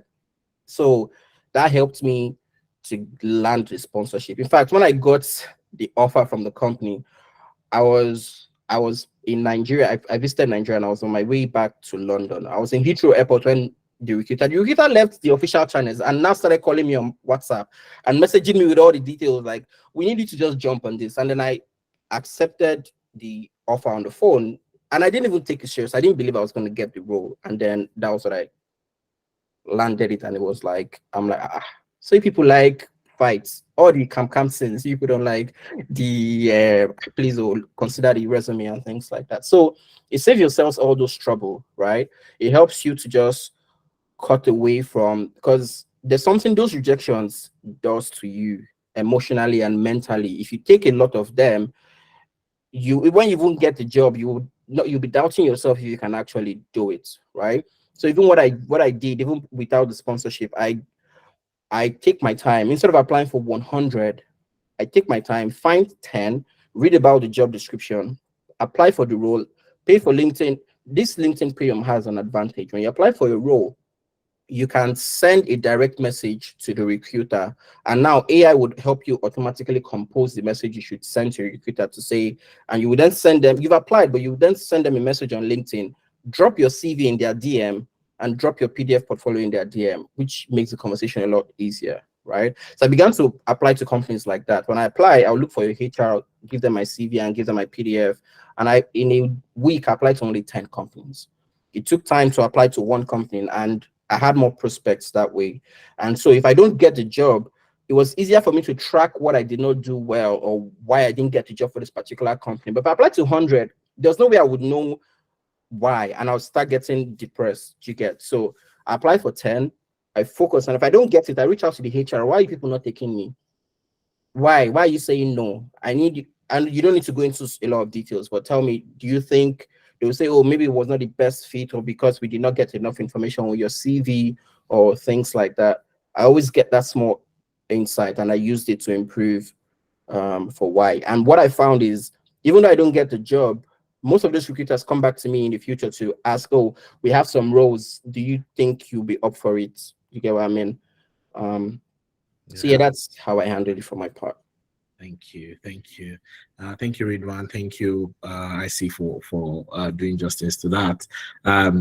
Debbie, yes, before I ask you that question, we've got like 19 more minutes or so, about 18 more minutes now. I'm going to leave the last 10 minutes open for questions from the audience. If you have questions, please, you can drop them in the chat. So the next 8 minutes is just for us to wrap up. There are two questions that I want to ask. One is for Debbie, and that's around, would you advise that a designer that is either in Nigeria hoping to move to the UK to work, or is new to the UK but still looking for their first product designer role here, would you advise them to look out for to network? To what extent would you say that networking would be useful in the job search bit, essentially? For me, I don't think it worked for me, and it probably will work for other people. I think that maybe because I already got my job before most of my networking happened, or because of people I was networking with, maybe that was what was wrong, because I was networking with more of Africans, which were like in the global talent group that I was talking to. Maybe I was not supposed to network with them, and in some sort of way, I think it will work for other people. So maybe attending events that are more diverse in terms of ethnicity. So you are going up to events that that, oh, for example, they recently just concluded Birmingham Tech Week, and going there, you would randomly just bump into CEOs and have conversations with them that can actually take things a step further. I probably did not approach it the right way, and that's why it probably did not work for me. But I would just say the networks I have had after I got the job was now more direct towards meeting meeting CEOs here in the UK, people that are already doing stuff. And I started attending more events that were diverse, that I know that, okay, this is not just like a thing for blacks alone. It's something that involves like every color and every race. And one of those communities that actually recently just helped me is the government design system, sorry, government development service, GDS. So it's like where the design system of the government is for all government products. They have like a direct design system that they all must use. So I tried to join that community, try to contribute to the community, attended events, and also like networked. And that's actually been like a very good one for me lately with the people that I've been able to meet. So being very, and it's the same thing with what IC said, you're not just applying to any kind of company. So this way too, you're not just networking with any kind of people. You're very particular about the kind of people you want to meet, the kind of places you want to go to, and the number of people you want to meet and why you want to meet them. Is it just for jobs? Is it just to have like people in your community and all of that? So yeah, I think I would have done better if I'm having to like look for a job again. I will do better to actually network out of blacks and try to network to British and all of that. Yeah, thank you. All right, thank you, Debbie. There's one more question, but I think read one. You've got your hand up. You want to say something to that, right? No, not really. I just want to quickly correct the nation. Saying not networking to blacks is not so inclusive, if that makes sense. I would say like maybe what you're trying to say is the quality of people that you're networking with. Yeah, right. Rather The quality of don't people, please. Black. That's No, that's sorry, I take that back. It's so the yeah. quality of I'm sure Debbie isn't looking to discriminate. no, sincerely, I think yeah, it's the quality of people, because I was getting people giving me offers and they were black CEOs that had products in Nigeria, but I was going to be paid in naira, which really would not make any sense. I was talking from that place. So yeah, definitely. I take my word back on that. No worries. And thanks, Ridwan. Thanks, Debbie, for that. The next thing is about salaries, and I think people have not really talked about this. I'm not going to ask the three of you to tell me your salary, so don't worry. But what would you? There are different levels. There's junior, there's mid, there's senior, there's lead, and managerial roles and the staff and and so on. For those of us on this call who are looking for mid-level roles, senior roles, and maybe even junior roles, and I think I'll ask the three of you to take turns to start talking. What would be the minimum thresholds for this role, or what would you call the ideal sort of salary? If you can use range, that's fine. But you can pick like a whole number that you would think that they should aim for. Because another thing that we make that I think is like a problem per se for black designers or Nigerians generally, whatever, is that when we come here, we don't really have a benchmark, so we can just take anything. And sometimes also we are desperate and things like that.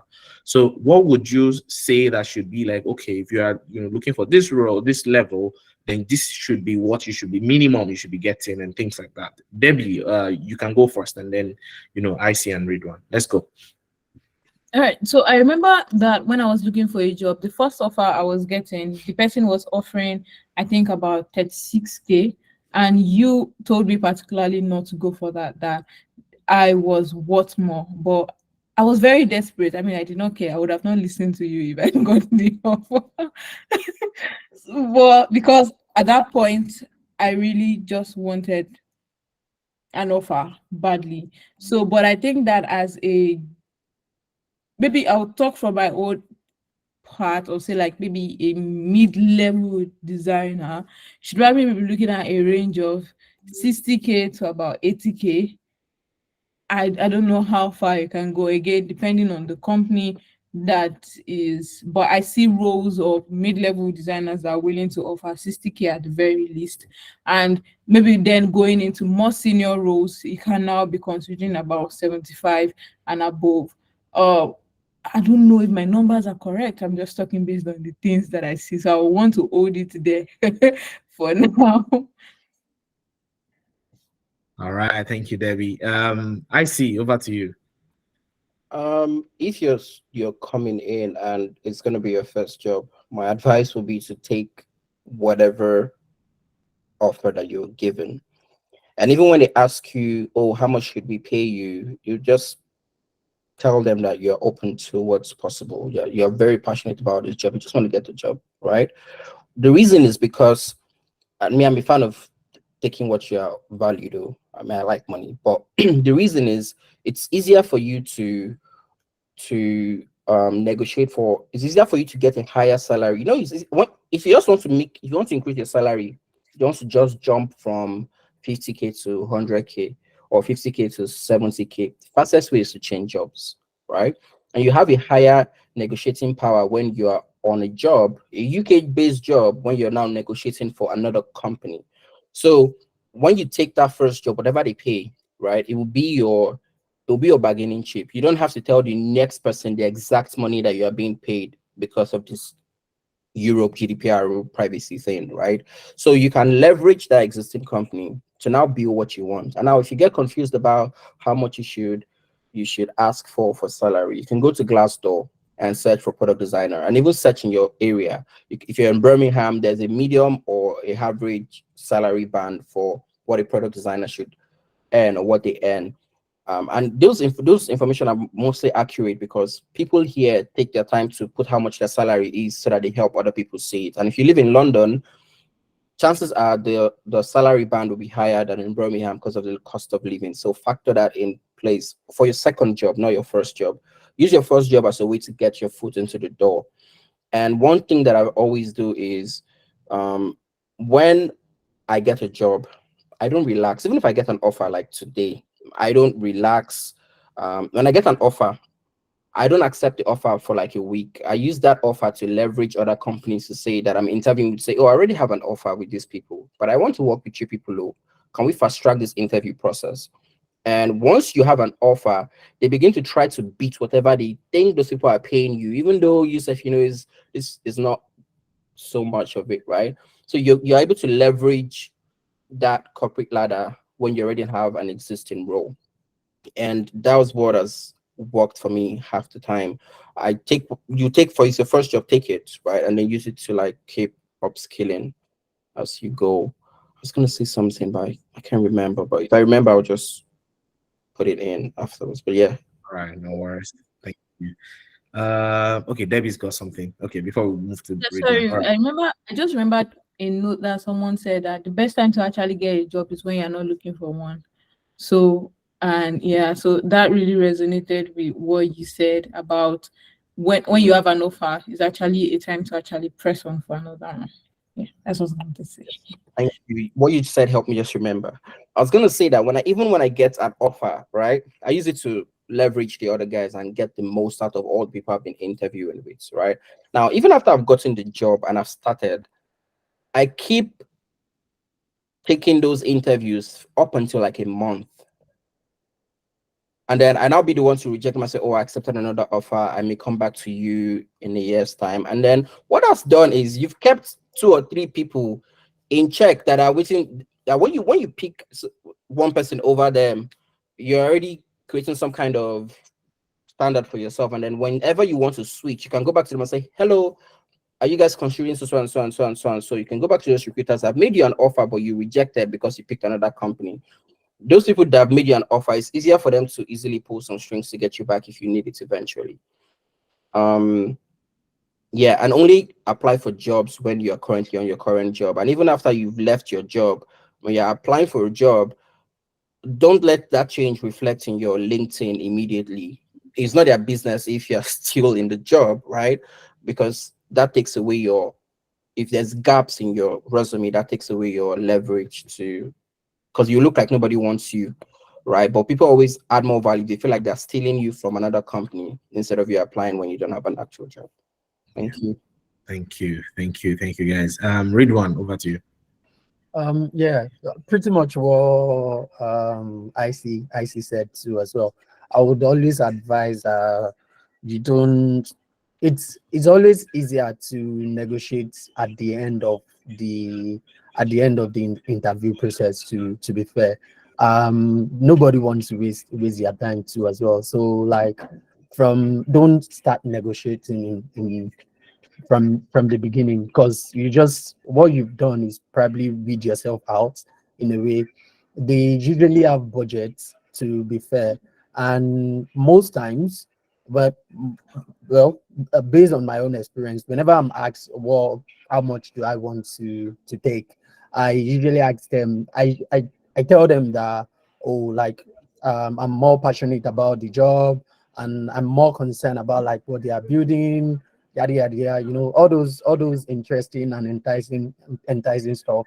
But at times they do insist that you should give them a range. So whenever they insist that you should give them a range, ask them back, what is your budget? I mean, like, this is not, they do respond actually. Some of them do respond with, oh, like, we are looking at this particular range and this particular range. And you say, oh, okay, like, that is the amount I'm looking for too, as well, like, stuff like that. Or if they ask you to call a number, even if you call an higher number, but you started with, you are passionate about the work as well, things like that can be overlooked, to be fair. Because I know one thing, I know most recruiter here is that they are very stubborn.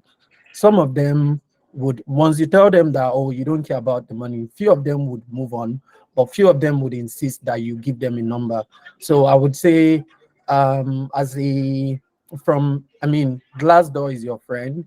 It's also pay scale. Pay scale is also a good one that gives you accurate number around what average product designer are earning in your location. So I would say most times just shoot for the highest when they insist, but don't lead the conversation first by telling them money. I guess that's basically what I would say from my own point of view. Thank I think you you. want to say something. Okay. Oh, I see. You want to say something? Yeah, over Yeah. to you. Please don't ask them what's their budget to. It's not a contract. Like, To be fair, actually, like, funny how I've asked before, and the lady told me exactly what their budget is. Some of them, there is this thing in industry where people are pushing towards salary transparency, like, really much, most especially in design community, basically. So the worst they could do is tell you they cannot tell you. Like, that's the thing. And again, it's just more of like a leading conversation. They ask you, what is your budget? I care about the job. But what is your budget though? But what is your own budget though? Stuff like that. Like, not in that way, but that's what I would say. Because I've actually had an experience where a recruiter actually told me exactly what their budget range is. yeah, I get. What I was gonna say is, in addition to it, is that some recruiters are very, very stubborn, right? And if you go back and forth with them, it will make that conversation awkward, and then you now start being like, you are being sketchy. And there's one thing these people like, they like honesty. Like, they like honesty so much. Like, if they feel like there's any small, these Nigerian people, you get. So you need to have, as much as possible, avoid situations where they'll begin to doubt your integrity, right? So you pick a number and stick with it. So what you need to do is make sure you're not stuck in a place where they would then tell you, oh, I'm sorry, we can't afford it. Because most times when you now give them that budget, they say, oh, we're sorry, we would have to move on. We won't be able to move on with you because we can't afford it. So what I would do is, I give them a range. I don't tell them a fixed number. I give them a very low amount, and I say, oh, I'm happy anywhere between the range of 40K to 60K, right? Now, even though it may seem like I'm shooting myself in the leg if I'm introducing that I'm happy with 40K, right? One thing I know is, in this UK, they have some kind of policy, right? There is, even if you said 40K to 60K, if that job role's budget is 60K or 70K, they would offer it to you. They will tell you, oh, you've said 40K, but this is what we are offering for this role, and this is what we believe, this is what we're going to pay you, because they want you to be, that contributes to you being excited about the role and being, it's like a motivation for you to like put in your whole, when you feel like, oh, they're paying you extra for you to like do your best, right? So give them a range and tell them, oh, between 40K and this. So even if you fall, this, what the safe thing with that is, you will not hear things like, oh, it's too much above our budget. And once they tell you it's above our budget, anything you negotiate at that point is you just settling, and you have just dropped the power of that negotiation. Because if they now say, oh, we're so sorry that slightly exceed our budget, you now say, tell me what's the budget, I can work with it. You will see desperation will start setting. You'll be like, no, it's fine. We want to pay you what you're worth, and we understand if we're not, we can't pay you. You get what I mean? So you always place it. Sometimes I've gotten away from that weird situation. Even they say, oh, I'm saying, no, it's fine. I'm happy around 40, but if anything for you, this company, I want to work here. So if you give me 5K self, I'm going to, you get that kind of thing. But safest, give them a range. Don't give them one figure. Give them a low figure to a high point, right? And then they would help pick from then on. Thank you very much. Yeah, so thank you to the three of you.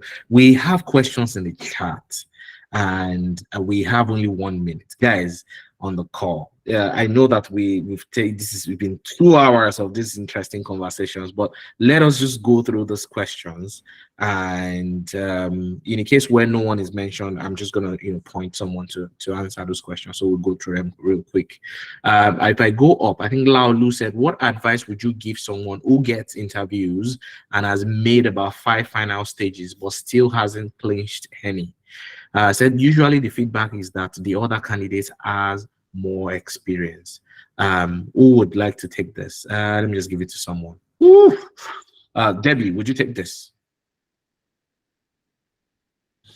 I feel like that's like a very generic feedback. It comes all the time that someone else is better. So what I do in cases when I get mails like that is you just respond to them and say, oh yeah, I would appreciate if, especially if you have gone through the entire process of the interview, possibly you already have the email of the technical recruiter that talked to you, which might probably be their lead designer or their design manager or somebody. Then you can direct a mail to that person, copying the recruiter and asking for a more comprehensive feedback to help you in your search. So you say, oh, I appreciate that. I'm glad that you got someone in your feed, but I appreciate if you could give me more feedback that can help me improve, help me get better, blah, blah, blah, blah, blah. It's just to get more insight. Okay, where exactly did I not fit? Another thing I started doing towards the end of my interview was immediately after the technical interview, like the part that mattered, where I meet the maybe CTO or somebody. When we are done talking, I'm like, oh, do you have any questions? Ask you right there and then, what do you think? Like, don't go and come back. Let's talk about it. Nah. What do you think? Like, is there anything that your team is looking for that I do not have yet? And in the scenarios where I've asked, one of them said, oh, everything is checked, but we noticed that your thoughts on accessibility are not quite the same with what we do here. And I think that might be like the problem for us. And they did not reach out again. I already knew on the call that, okay, I said, sorry, can you hear me now? Sorry, I think I mistakenly muted my mic. That accessibility is these people's problem. And when I got my job too, I asked the CTO right there and then, oh, what do you think? What values are you thinking that is quite missing from this person? Like, no, you checked all of our boxes. In short, I'm pushing you on for the next call immediately. So I think you can get feedback from them right there on the call. If not, when you get those very broadcast message kind of response, you can be precise to ask them what are the exact feedback that you want so that you can work with them, do those things moving on. Those are my thoughts on that. All right, thank you very much, Debbie. The next person, Marvelous, says, LOIC, please, are you okay to share a sample of your PDF portfolio if that's not too much to ask? Ooh, I see. Is this something you are able to do? By the way, sorry, before you talk, apologies. I think this is a question to even the three of them. If they are able to share samples of like, I mean, redact anything that needs to be redacted. That's able to share. I can share mine as well. With like, you know, folks who are on the call here. We could, you know, share like links to them just so they could, you know, look at it and maybe use that to inform what you know, theirs is or something like that. But I will leave it up to you. I see. What do you think? I can't give you my portfolio, but what I'll do is I can, with the PDF portfolio, I made it in Figma, so I can create a Figma template for exactly what it is. So it will just be placeholder images and a summary of what I would have said in those things. You get, I can do that and I can share, but not. But the PDF, the idea for the PDF is so that I can only send it as to like recruiters and it only gets on their tables. But I can share a template for what that should look like. It's going to be exactly like my PDF. It's just that you're not going to see the actual design in it. Yeah, makes sense. Hopefully Ridwan and Debbie could, you know, also help with that as well, even if it's just the template parts that we could share with, you know, folks who are looking to have that, and hopefully, you know, that would be, I'm sure it will be of help to them, not even hopefully. So the next one says, this is Adejumo.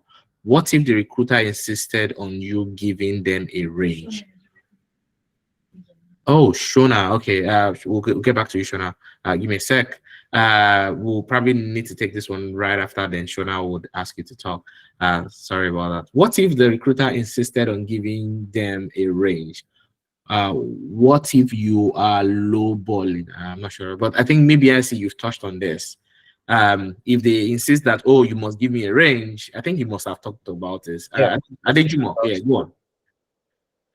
Go on, I see. You want to say something? Yeah, I was gonna say, I think I touched on it. I said give them a range, give them a low range to whatever higher that you want, but it should not be so far like it's obscure. Give them a lower range, and let's say 40 to 60. So tell them I'm comfortable between the range of say 30 to 60,000 pounds. That way they know, you know, essentially you've pitched to them that, oh, you're more of the passion, right? But you've told them I'm comfortable within this thing, because they want to feel within themselves like if they make you an offer, it would be an offer you would happily accept. So give them a range, low and high. I mentioned the low first and then say the high after. Cool. Thank you. Shona, you have your hands up. Do you want to ask a question? Oh, maybe not. Should I take that as a no? Probably a no. All right. On to Adejumo again. Said, do you? Oh, okay. Shona, you want to ask a question?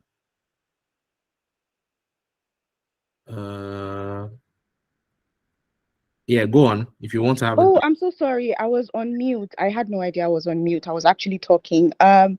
Sorry about that. Yeah, I don't have a question. I just wanted to quickly iterate that.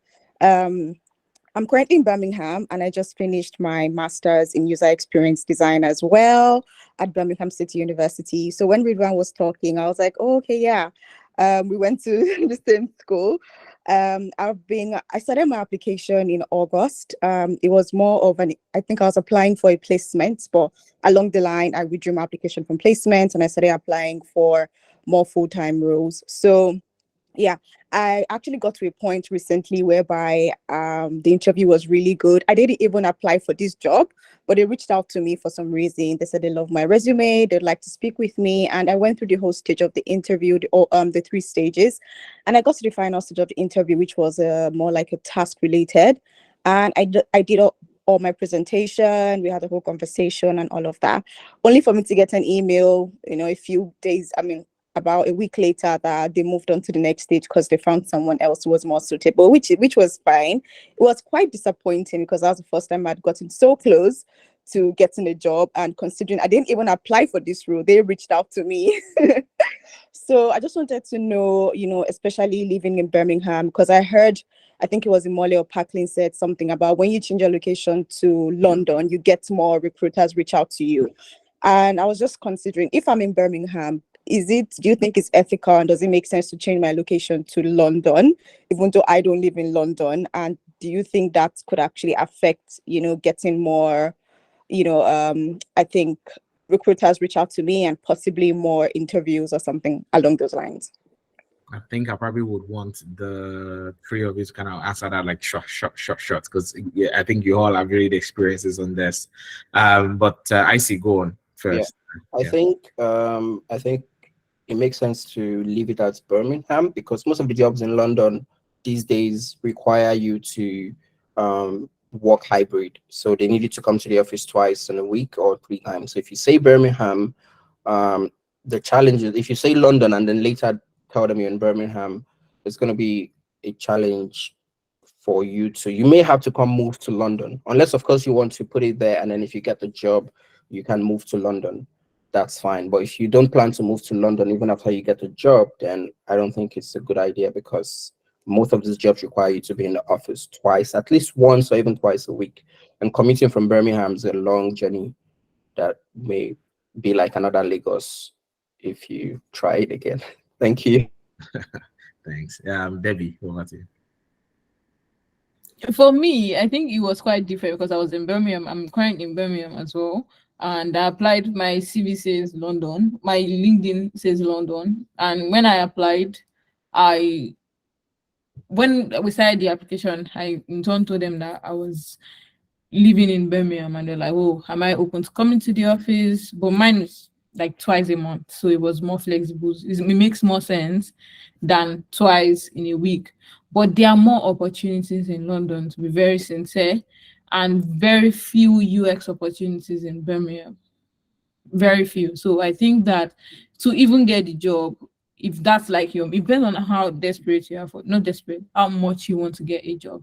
I think that you can change it to London if you're willing to go through, maybe relocate or willing to go to London twice in a week, if that's fine. But there are not so much opportunities in Birmingham to actually restrict yourself to Birmingham. Yeah, thank you, Debbie. Ridwan. Yeah, I think I would say goes two ways. If you want to be more discoverable on LinkedIn, I mean, coupled with the fact that we know that like London is the center of UK in general, you may probably get a lot. You may probably get more. You may probably get the visibility that you wanted if you switch to London. To be fair, this is an assumption, anyways. But when you are looking for a job personally, as far as you're in UK, actually, like it doesn't filter you out. You can still be in Birmingham. You can still be in Birmingham and get interview for London in general. But you have to consider things like you being able to deliver in terms of the hybrid work culture, like exactly what you want. To be fair, I know most of the big banks in London want you to come in every week. To be honest, not every day, but like I think twice or 3 times a week. So you don't want to beg God for the job and now begging God to keep the job or survive too as well. Like, if you get what I mean. It's just better to be honest in general, if that makes sense.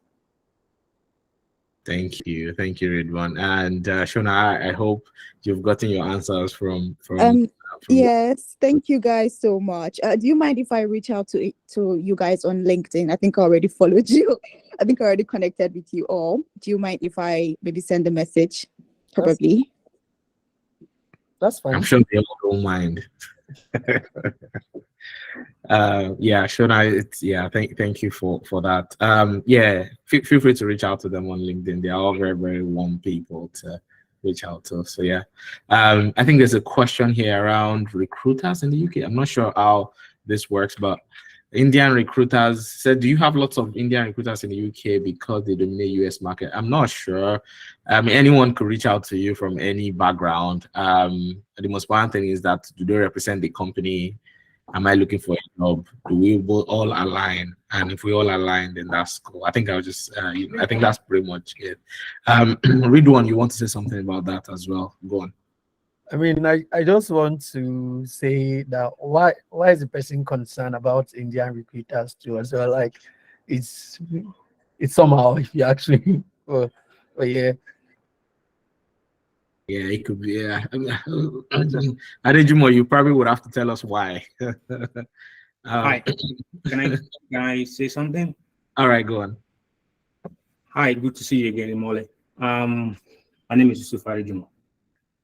Currently, I'm not in the UK, so I'm based in the US. Oh. Imole is my boss. He knows me very well. So the reason why I'm asking is I'm just joining in to understand the IT space in UK. I'm not into any kind of develop a product or UI UX, but I'm always good in tech. I've been in DevOps for a while. I'm a DevOps engineer. So I try to listen to how recruitment and how people seek for jobs in the UK is quite different from the US. So for us in the US, most of the jobs, some of the jobs, except if they're reaching out to you directly from the company, like from Meta, from Amazon, Facebook, it's quite different. But when you put your profile or your resume on the job space, on job portals, people that usually reach out to you are Indians. So they are Indians based in Indians. So the way they talk to you and the way they interact with you is quite different from what I'm hearing from you guys. Like what I see was saying about you give them a range. Give them a range from like 40 to 80. The Indians are going to tell you they pay 40. The Indians, they are not honest. I'm not being kind of racist, but I'm just trying to understand how the market is in the UK and in the US. If you talk to someone, except if it is directly from the company itself, say from the HR, from the company itself, because what they do is they reach out to you, they scout for your CVs online, reach out to you, they'll be on your neck to give them a number. So what I usually do or what I tell my people is don't give them a number. Like what Ridwan said, tell them what is the company offering for this role. You've seen my profile, you know what the companies offer. So what are they offering? What are you guys willing to offer? So allow them to say the numbers. Then you can see if it is something that is fine for you, just say, okay, I go with the number. But if you when you have a number in mind, tell them this is what I want, especially if it's not your first job. If you know, like I said, you don't need to, if your first job, take whatever comes your way.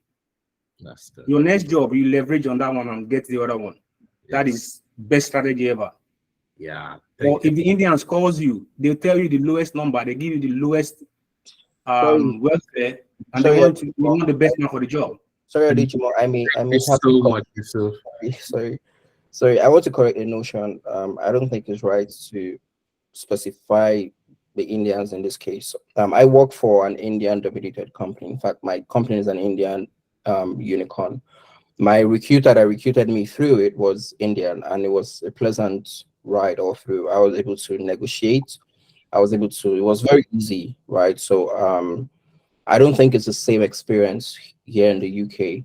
And I don't think most of the recruiters in the UK are not highly dominated by Indians. I think it's a diverse flood of people. But I think it doesn't really matter if it's Indian or if it's anybody that's recruiting for that role. Like I said, give them a range between whatever range that's comfortable for you, let's say 40 to 60, right? And then if they pick the lowest, it's fine. That's the idea of giving a range. Do you get me?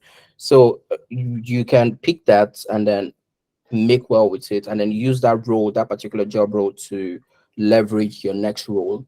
If it doesn't work for you, it's totally fine to say, oh, it's fine, I would have to walk away. But I don't think there's precedence to establish that this particular set of people are known for certain things like this. I don't think it came out right. I don't think that, maybe that was not your intention, but I don't think that is what it is here in the UK. And I don't think it should matter whoever it is that interview you. Just if it works for you, it's fine. If it doesn't work for you, you can move to the next people. Yeah. Thank you so much, IC. And I think that Yusuf, thank you for also, helping us see into the recruitment landscape in the US as well. But one thing that's just like what IC said, in the UK, it's not really dominated by people of a particular, background. Anyone can call you. And was one thing, just like you said, is that, just, know what you are comfortable with. And also, if it's your first job, decide to, you can go with, what you are being offered just to get your foot in the door, and you can go from there. Ridwan wants to say something, and Adeyemi wants to say something, after which we are going to be calling it a day. There's a question from Henry, but I think we've already talked about that, because Ridwan and IC actually did justice to that, about, how to actually get a skilled worker visa, a company that can sponsor you in the UK. In case where Henry actually joined late, let's say you joined after they've mentioned that, then this particular session, this whole session is recorded and it's on Tech Haven's. It's going to be on Tech Haven's YouTube channel. I'm going to link that here in the chat. So let's go. Let's take comments from Ridwan, and of course comments from Adeyemi, and we will be calling this a day. So Ridwan, over to you. Yeah, just a quick one around Indian recruiter generally. I think, and this is a message for everyone, to be honest. I think we need to be able to separate human culture and behavior and action from a particular race. I mean, a Nigerian can actually do the same thing to you, I guess, and still tell you, like, literally anyone could do those things to you. So I don't think it's really inclusive, lack of a better word, to say, to put the tags on Indians in general. That's not a very inclusive thing to say, as even as a designer, as an individual too, in general. Like, our values should go beyond tagging people or putting ourselves in a situation where we are referring to a particular race with some certain level of stereotype. Thank you very much, Ridwan, for that. I think Yusuf also sort of, he was like, he's not been racist, so I think he also recognized that he probably didn't come out the way he wanted to. I'm sure he didn't, intend to paint a particular set of people somehow. So yeah, Adeyemi, over to you. Hello, everyone. My name is Adeyemi. I'm a brand designer and content director at Yemzo Arts. And it's really a pleasure being here. I think this is the first time I'm joining a meeting like this, and I'm glad I'm joining this meeting. I think I joined late, but I still catch up with what is going on. I have a quick question, because I'm a designer. I'm friends with Parklins. I think I got to this meeting simply because of Parklins from his link. So I'm sorry, I'm just having a lot of emotions right now, because I'm glad with kind of people I'm speaking with and meeting right now. I have a lot of questions, honestly. Simply because I have design experience, like various design experience, from UI UX design, graphic design, motion graphic design, 3D animations, and all of that. That is why I classify my kind of design as brand design. I tried switching over to designing personally not too long ago, after kind of like going into employment for over the years, and from getting inspiration from people like Parklins, designing from here, traveling over there, and still like doing designs, and like trying all of that. I tried applying to some design companies on LinkedIn and all of that, but I think there is more like a reorientation to that process. So as a designer, having design experience and all of that, I think to get that stage of you designing internationally, there is a reorientation to that process. I think I would like to learn some of that. Okay. I don't know if yes. It's just a general question. Yeah. Okay, so is your question, how do you transition from a designer that designs all the designer that designs, yes, to a designer that is good enough to get a job internationally? Is that what you mean? Yes, exactly. Okay. I think Yusuf, you still got your hand up, but maybe you could drop message in the chat in the meantime. But I think I see and Ridwan and Debbie had already talked about this earlier. They were talking about specialty. You need to like be special. You specialize in even within design. There are like core specialties you need to, because internationally it is more valuable when you are you are badass at a specific aspect of design. And so all this and many more has already been talked about. Here's what I would say, Adeyemi. Let's do it this way. This whole session has been recorded and is going to be on our YouTube channel.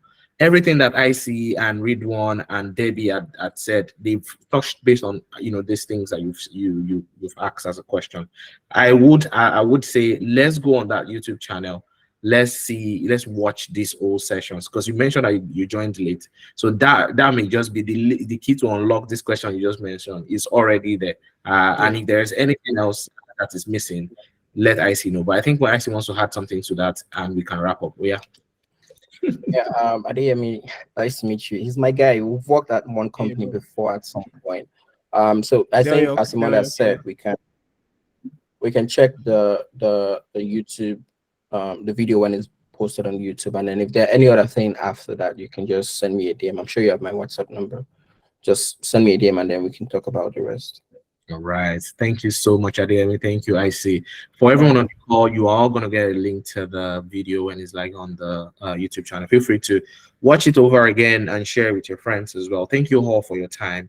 Thank you for making this, worth the while. It's been very fantastic conversations that we've had today, and I hope we all learned, a lot as part of this. Feel free to reach out to any one of us on LinkedIn, and I'm sure that we'll be able to at least drop our 2 kobo in terms of like advice and guidance as much as we can within the time frame we've got. So thank you, everyone, and once again, shout out to my lovely wife who has been my wingman essentially, and making sure that these things run smoothly in the background. Thank you, everyone, and and once again, thanks to Debbie, thanks to IC, and thanks to Ridwan for making this so special. Thank you all, and let's have a lovely rest of our day, and of course a lovely week ahead. Bye. Okay. Yusuf, I see you. This is not to stereotype any tribe or race. I was comparing recruiting landscape in the US and in UK as it regards to recruiter, especially. I get you, my brother, and thank you once again for your contribution as well. And yes, we do not discriminate. We don't do discrimination, and we love every man because God created us equal. God bless you all, and take care. Bye-bye.